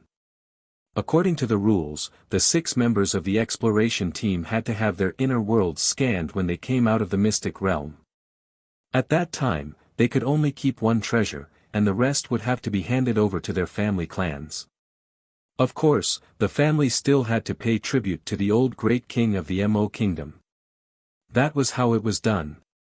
Along the way, the young men and women had experienced life and death situations. Even if they risked their lives, they would only be able to obtain a single treasure. In the end, they might even die in the mystic realm. Everyone was excitedly discussing how Arbor returning to the Qiao family was indeed a very beneficial thing for them. The 2 young masters of the Qin estate watched from the side with cold eyes. The young master of the Omega Kotoku even curled up the corners of his mouth, revealing a mocking smile. After Xiao Donghua and the others finished their discussion, the old great king made the final decision and happily allowed Arbor to report back to the main family. A happy smile appeared on Xiao Dongbua's face. Yet it was at this time that Xiao Mu raised her head to look at them and abruptly asked, "Hey, were you guys discussing me in full swing just now?" Xiao Donghua turned to look at Arbor with a chuckle, a hypocritical and benevolent smile on his aged face. "Of course, we were." Splash! A basin of foot-washing water was taken out from her inner world and directly splashed onto Xiao Donghua, who was standing in front of her. Our dear Duanyu, who had long been on guard, had already dodged far away. At this time, only Xiao Dongbua and his sons were affected by the foot-washing water, as well as a corner of the old Great King's lapel. Previously, she used the holy water to soak her feet and saved the foot-washing water. She felt that it was quite wasteful to splash it like this. Look, didn't this benefit Xiao Dongbua? Are you awake? Arbor asked kindly.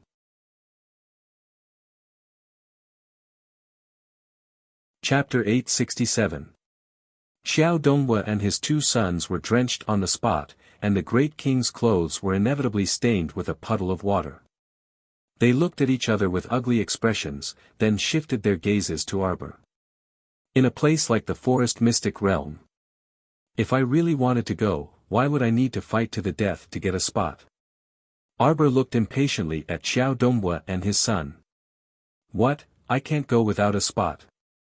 If I want to go in, do you think you trash can stop me?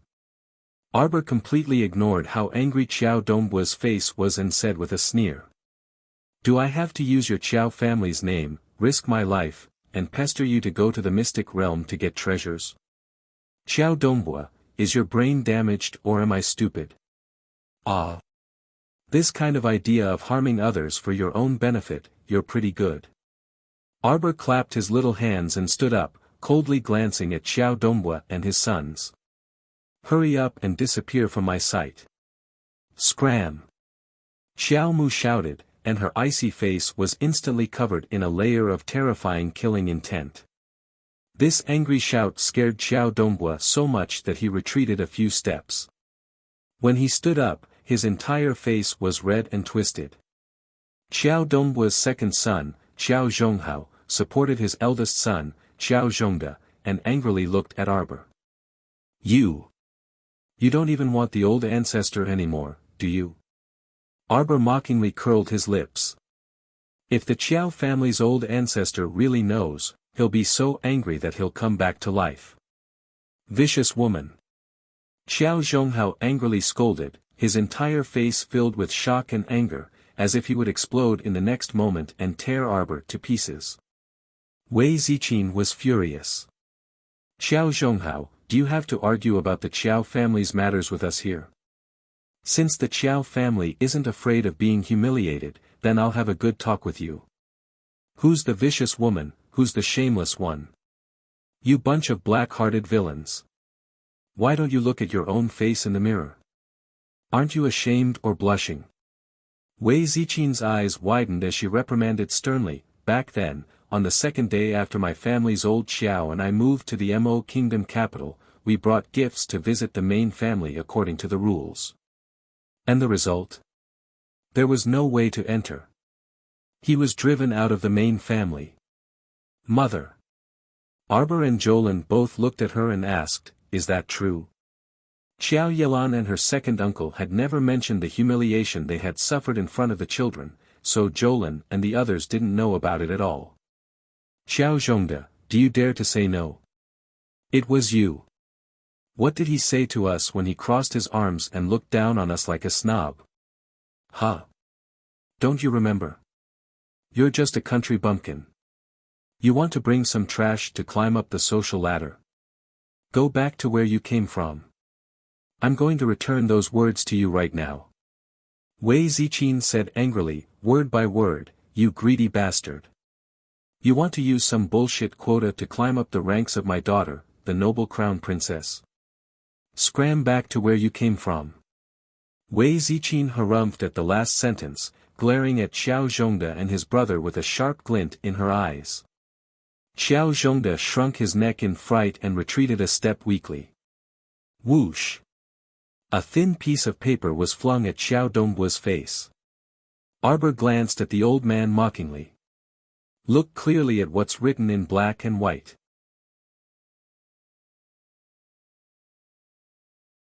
Chapter 868. The family separation document is written clearly enough, right? Those with good eyes should be able to read it. Arbor coldly swept a glance at Xiao Dongbua. I see that you're already so old, so I respect you and call you old sir. Otherwise, you're a shameless, shameless old man. You. Xiao Donghua was so angry that his heart, liver, spleen, and lungs were violently trembling. Arbor spread her fingers, and that thin family separation document immediately flew back into her palm with a whoosh. Our family has already separated from Xiao Zhongheng's group of demons and monsters, let alone you guys, who don't know what you're talking about. What, do you think that just because you have the Xiao character on your name, you're family with us? You're deluding yourself into thinking that you can climb the social ladder and talk about friendship with me? Just based on your moral integrity? Are you even worthy? Arbor bluntly mocked. Good. Xiao Donghua was already so angry that he couldn't make a sound, and only his fingers were trembling. He abruptly turned his head and grabbed his son Xiao Zhonghao's shoulder, loudly shouting, "Let's go."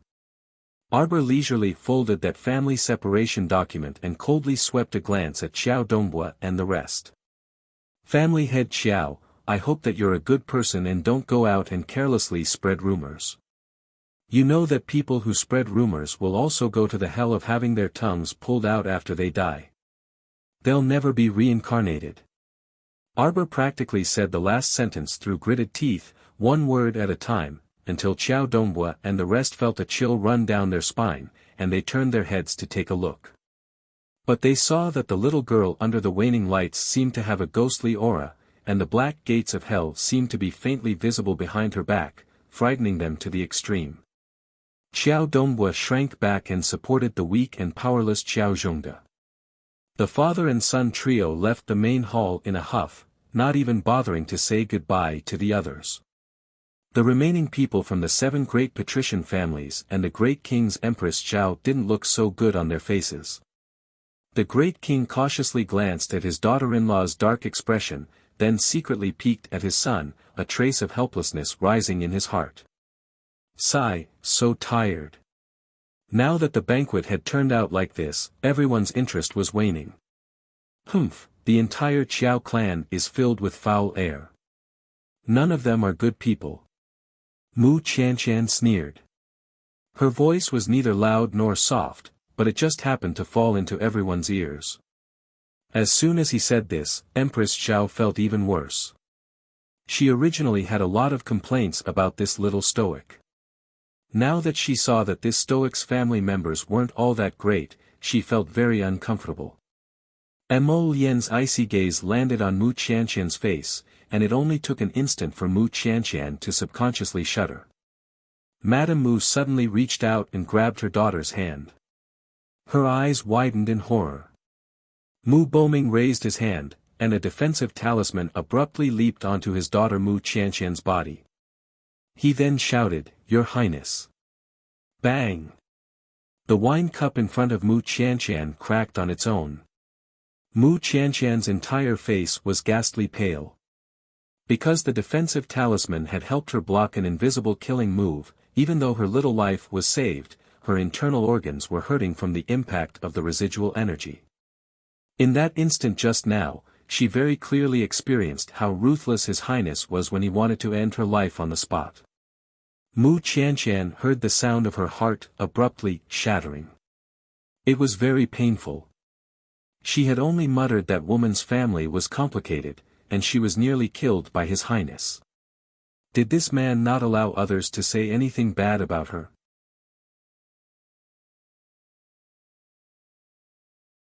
Chapter 869. Mu Boming's face was shrouded in a dark haze. Family head Mu gazed coldly at Prince Mo and said, "My humble daughter was rude to the crown princess first, but her crime doesn't warrant death, right? Hope that your highness will forgive her." Mo Lian retracted the powerful force she had released to target Mu Qianshan and also cast an aloof glance at family head Mu. "Family head Mu, your daughter has repeatedly offended our wife. According to the rules, she should be severely punished." Mu Boming's expression shifted, and he looked up at the great king and Empress Zhao sitting at the front. The king's face was a little embarrassed. He had just received such a heavy gift from the Mu family's patriarch, 2 peace talismans. On the other hand, his precious son wanted to make an example of the Mu family's patriarch's daughter. No matter how he looked at it, this was not very kind. The old great king quickly chuckled dryly and sent his son a look as he said, "It's just some small animosity between young ladies. It's fine, it's fine." Seeing his daughter-in-law raise her head and glare at him coldly, the old king's heart thumped, and he hurriedly said, "That, Mu family head, there are still some etiquette and rules that need to be taught to Miss Mu. In the future, it's best not to be impudent in front of the crown princess." Mu Boming responded gravely. There was already no need to continue the banquet at this point. The great king was mentally exhausted, and he hastily pacified everyone before dismissing the banquet with a long sigh of relief. Heavens! If this banquet continued, who knew how much more trouble it would stir up? Mo Lien personally sent Arbor's family back before returning to the palace. On the way back, she instructed Huifeng, "Send someone to keep an eye on Xiao Dongbu's family. If they dare to make any moves, then..." Mo Lien gestured for them to be killed on sight. Huifeng nodded in acknowledgement. On the other side, as soon as Mu Qianqian stepped out of the palace gates and boarded the carriage, she couldn't help but spit out a mouthful of blood. Madame Mu shrieked in fright. Mu Qianqian didn't want to say anything more to her mother, so she simply closed her eyes and pretended to faint. When Mu Boming heard his wife's screams from inside the carriage, his eyes flickered impatiently. He swung his horsewhip and said, "Send Madam and Miss back to the estate." That night at midnight, Mu Qianqian, who was lying flat on a large bed made of cedar wood, abruptly opened her eyes and got off the bed like a wandering soul.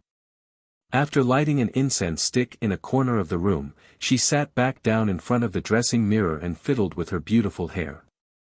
Outside, there was only a sliver of moonlight spilling on the window lattice, and it was pitch black. "Heh heh heh." A sinister laugh suddenly appeared behind her. "Eldest young Miss Mu, why did you summon this old man so late at night?" The voice that seemed to come from the netherworld was erratic and hoarse. It was so low that it didn't sound like a human's voice. Mu Qianqian gazed into the mirror. That shadow was very short and small, and its entire body was shrouded under a hood. She had never seen this person's face clearly. "Black Cat, I promise you. I'll help you steal the top-notch summoning talisman enshrined in the ancestral hall." The shadow was clearly agitated, and its voice started trembling slightly. "Really? I have a condition in exchange." Mu Qianqian abruptly stood up in front of the mirror. Under the moonlight, her small face had already contorted into a ball. "I heard that you can draw an especially powerful and special talisman." "What?" the hoarse voice asked. "Soul exchange talisman. HM." The shadow was clearly shocked by Mu Qianqian's words.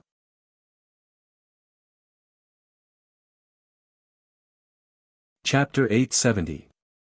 Subsequently, the black shadow let out a series of unpleasant cackles. "Eldest Miss Mu, you actually understand us curse practitioners quite well." Mu Qianqian pursed her lips tightly and clenched her fists tightly. It was only after a long while that she couldn't resist roaring, "Deal or not?" "Deal." The black shadow cackled. "I can give you the soul swap talisman 7 days later. At that time, remember to give me that summoning talisman that your Mu family treasures.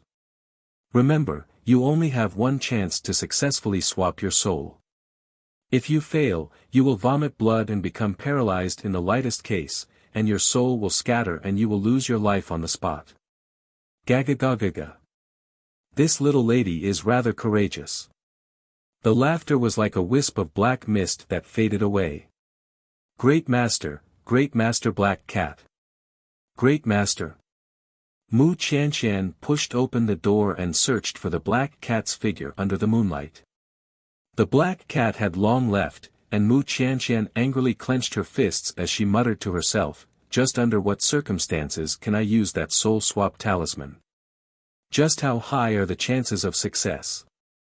After Mu Qianqian walked in, she used her back to press against the door as she kept muttering to herself, I want to become the Crown Prince Consort, I am the Crown Prince Consort, I am the Crown Prince Consort.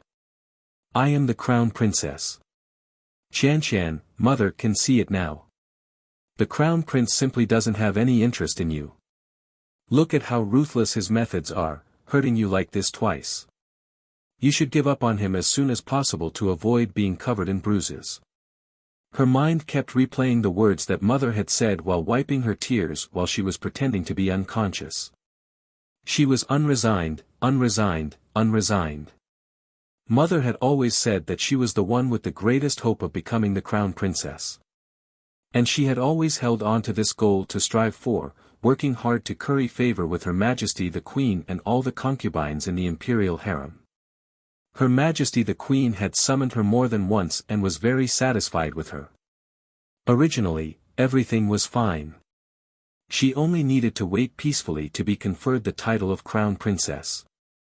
But why did everything change in a single night? It was that little bitch who stole all the glory that belonged to her and shamelessly stole away her beautiful future.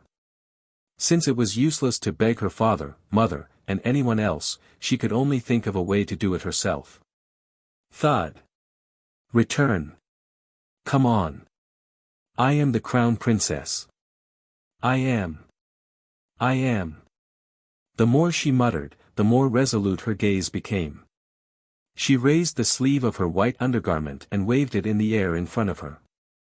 A strange smile appeared on the corner of her mouth as she coquettishly said, "There's no need to be so courteous. You may all rise." At this moment, the Shu residence had also sunk into a cloud of gloom. The mistress had attempted to hang herself in the middle of the night. After she was rescued, the master flew into a rage and scolded her fiercely. Then, he flung his sleeves and left. At daybreak, Madame Shu started to make a fuss again. She cried and made a fuss, looking for ropes and moving stools, scaring a large group of maidservants until their faces turned pale. Because when the sun was still rising, the etiquette instructor sent by the queen sat outside Madame Shu's bedroom. Her eyelids drooped and the corners of her mouth curled up as she said sternly, "This old servant is Nanny Gong, who came on the orders of Her Majesty the Queen to teach Madame Shu etiquette and rules again." Madame Shu didn't want to live anymore. This unruly old servant had been sitting outside her courtyard early in the morning, repeating the same sentence over and over again. Perhaps the concubines in the master's rear courtyard were rolling on their beds with laughter right now.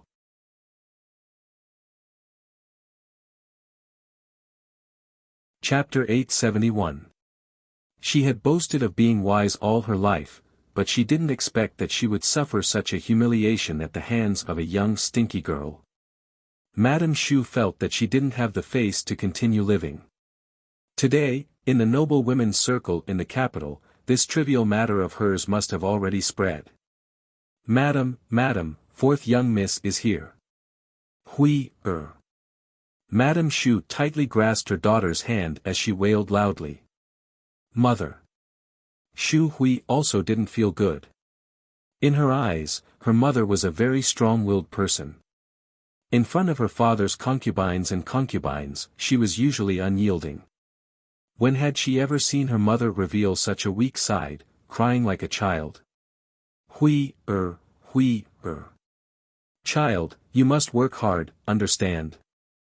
As long as you become the Crown Prince's secondary consort and obtain the Crown Prince's favor, you'll be able to get back at me for all the anger I suffered yesterday. Do you know what that woman relied on? Madame Shu exhorted her younger daughter. She relied on His Highness the Crown Prince's power, which is why she dared to beat your mother so wantonly. Wu, pitiful mother is already so old, yet she still had to be beaten by a little slut in public. She has no face left. Not only that, in order to defile your mother, that slut actually instigated His Highness the Crown Prince to send an etiquette instructor to humiliate your mother in public. Ah! You must work hard, understand? Work hard. Mother, I know. I will definitely work hard and have His Highness marry me. I will snatch His Highness's favor from that slut's hands and help mother take revenge. Xu Hui nodded with effort. When Xu Quan, who had just entered the room, heard her mother's words, she was so angry that she almost fell backwards. She hastily lifted the curtain and walked in. She hastily said, "Mother, what are you saying? With younger sister's family background and looks, it's also possible for her to be a duke's wife. Why must you insist on getting close to His Highness? Although the title of secondary consort sounds nice, in reality, you're still a concubine. When you enter and meet the crown princess, you still have to kneel and offer her tea. Moreover, you all personally witnessed how His Highness treats the crown princess yesterday.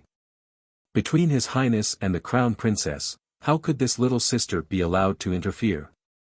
Mother, you're pushing little sister into the fire pit." Madame Xu slapped the bed forcefully.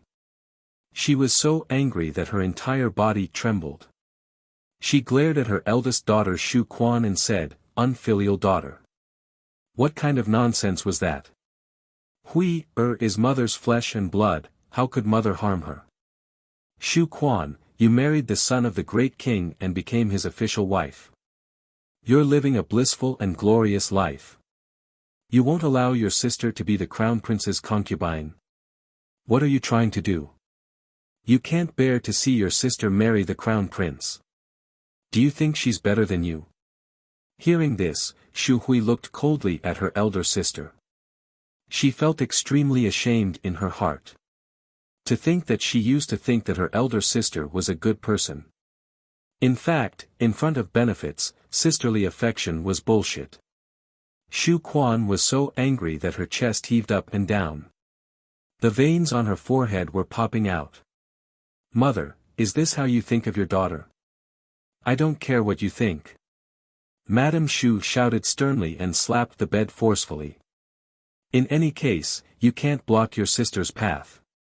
Xu Quan's footsteps swayed slightly. She hurriedly went up to support Xu Quan's arm. "The son of the great king. Madam." "Fourth miss." She wanted to say something, but Xu Quan pinched her arm and shut her mouth with reddened eyes.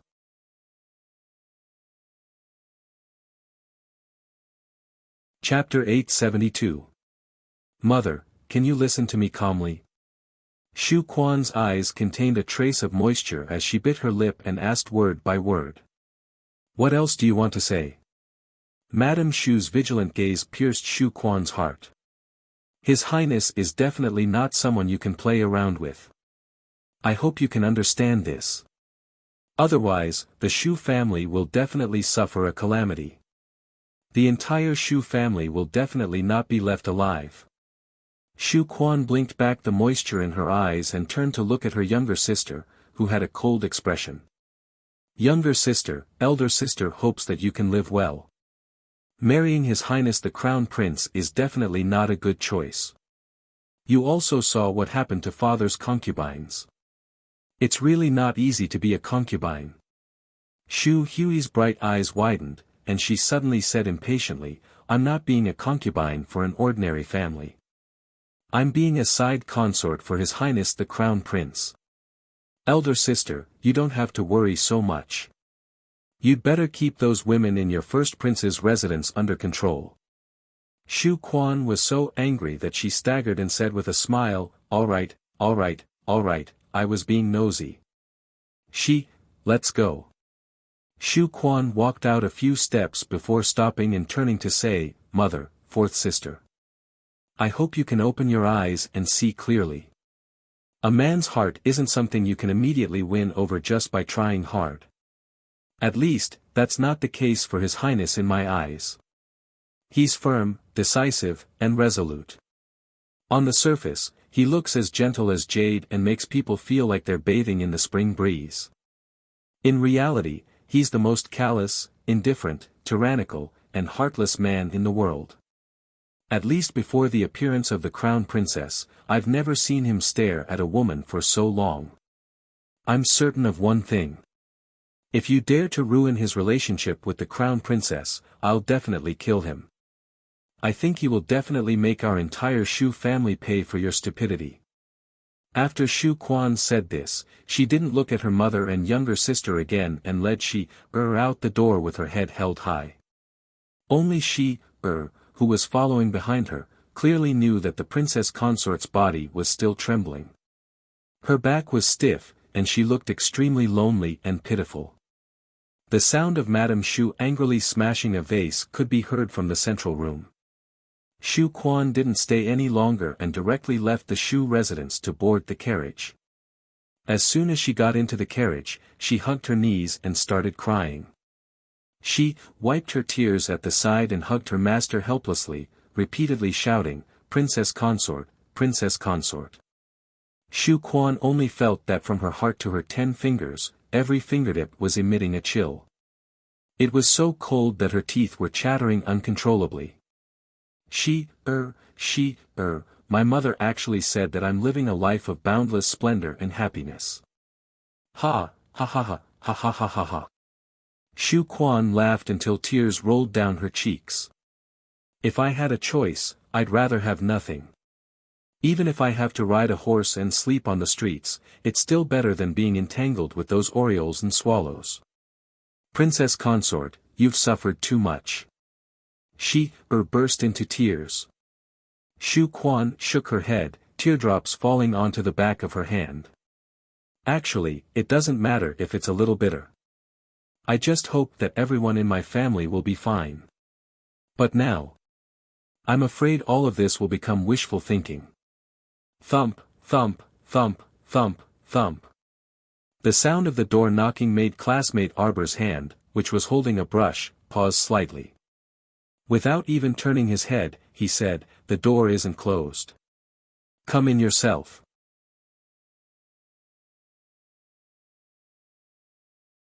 Chapter 873. Sister, it's sunny today. Let's go out for a stroll. Xiao Lin jumps in a hurry.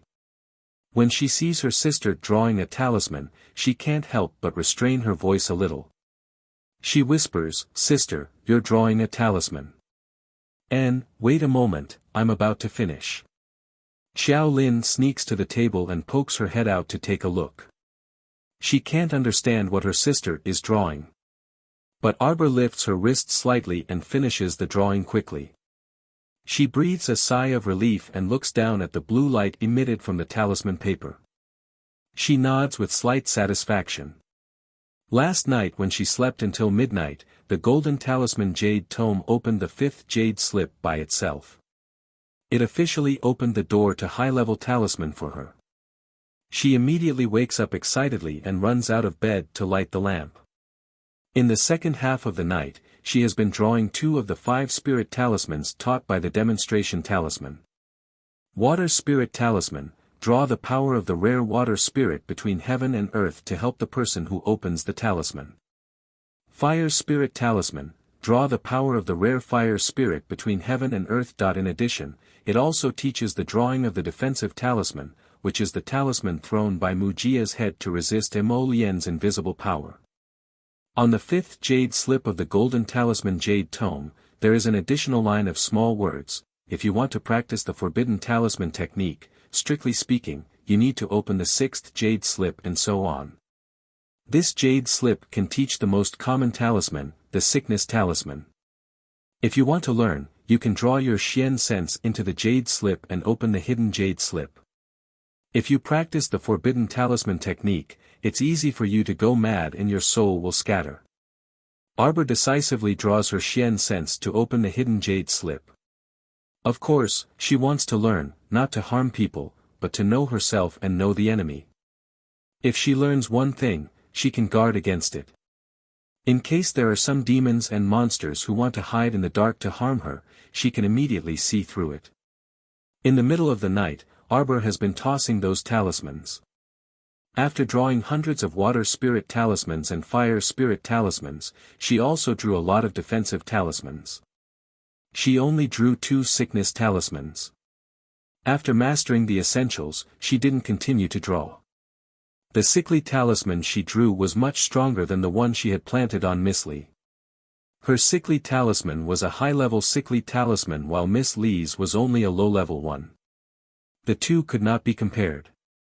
Arbor studied until Jolin knocked on the door and hopped in. Only then did he finish drawing the last defensive talisman. He put away the talisman pen and the stack of talismans and turned to look at her with a smile. "Where are you going to play?" Xiao Lin walked up with a chuckle to hook her arm. "Sister, I heard that a vaudeville troupe came to the Mo Kingdom capital, and their performance was quite good. Let's go take a look." "Is it the Luo family troupe?" "No." Jolin looked at her sister speechlessly. "The Luo family troupe is an opera troupe. He should still be in the palace right now." Arbor had heard that the Luo family troupe would stay in the palace until the 15th day of the first lunar month. He wondered if the great king's group of concubines would be tired of listening to operas every day. "Let's go, sister." "Let's go now." "I'm going too." Xiao Sen instantly ran in from outside the door. No one knew how long he had been eavesdropping outside. At the same time, the little monk also came in like a shadow. Arbor nodded. "Then let's go. Benefactress, can you gift this little monk one or two of the talismans you drew earlier? This little monk can sense the dense aura of spiritual energy on the talisman paper." The little monk's round eyes flickered with intelligence.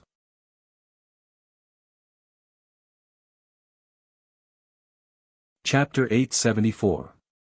When Jolin and Jolin heard this, they immediately expressed that they also wanted it. 3 pairs of eyes stared at Arbor eagerly. Arbor only felt that it was somewhat funny. She took out some defensive talismans, water and fire talismans, and distributed them to the 3 children. "We're going out now.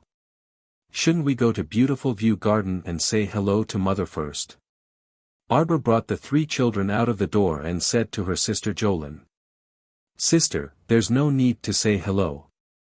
I know that Mother went out with Madame Ren early in the morning." "Madame Ren?"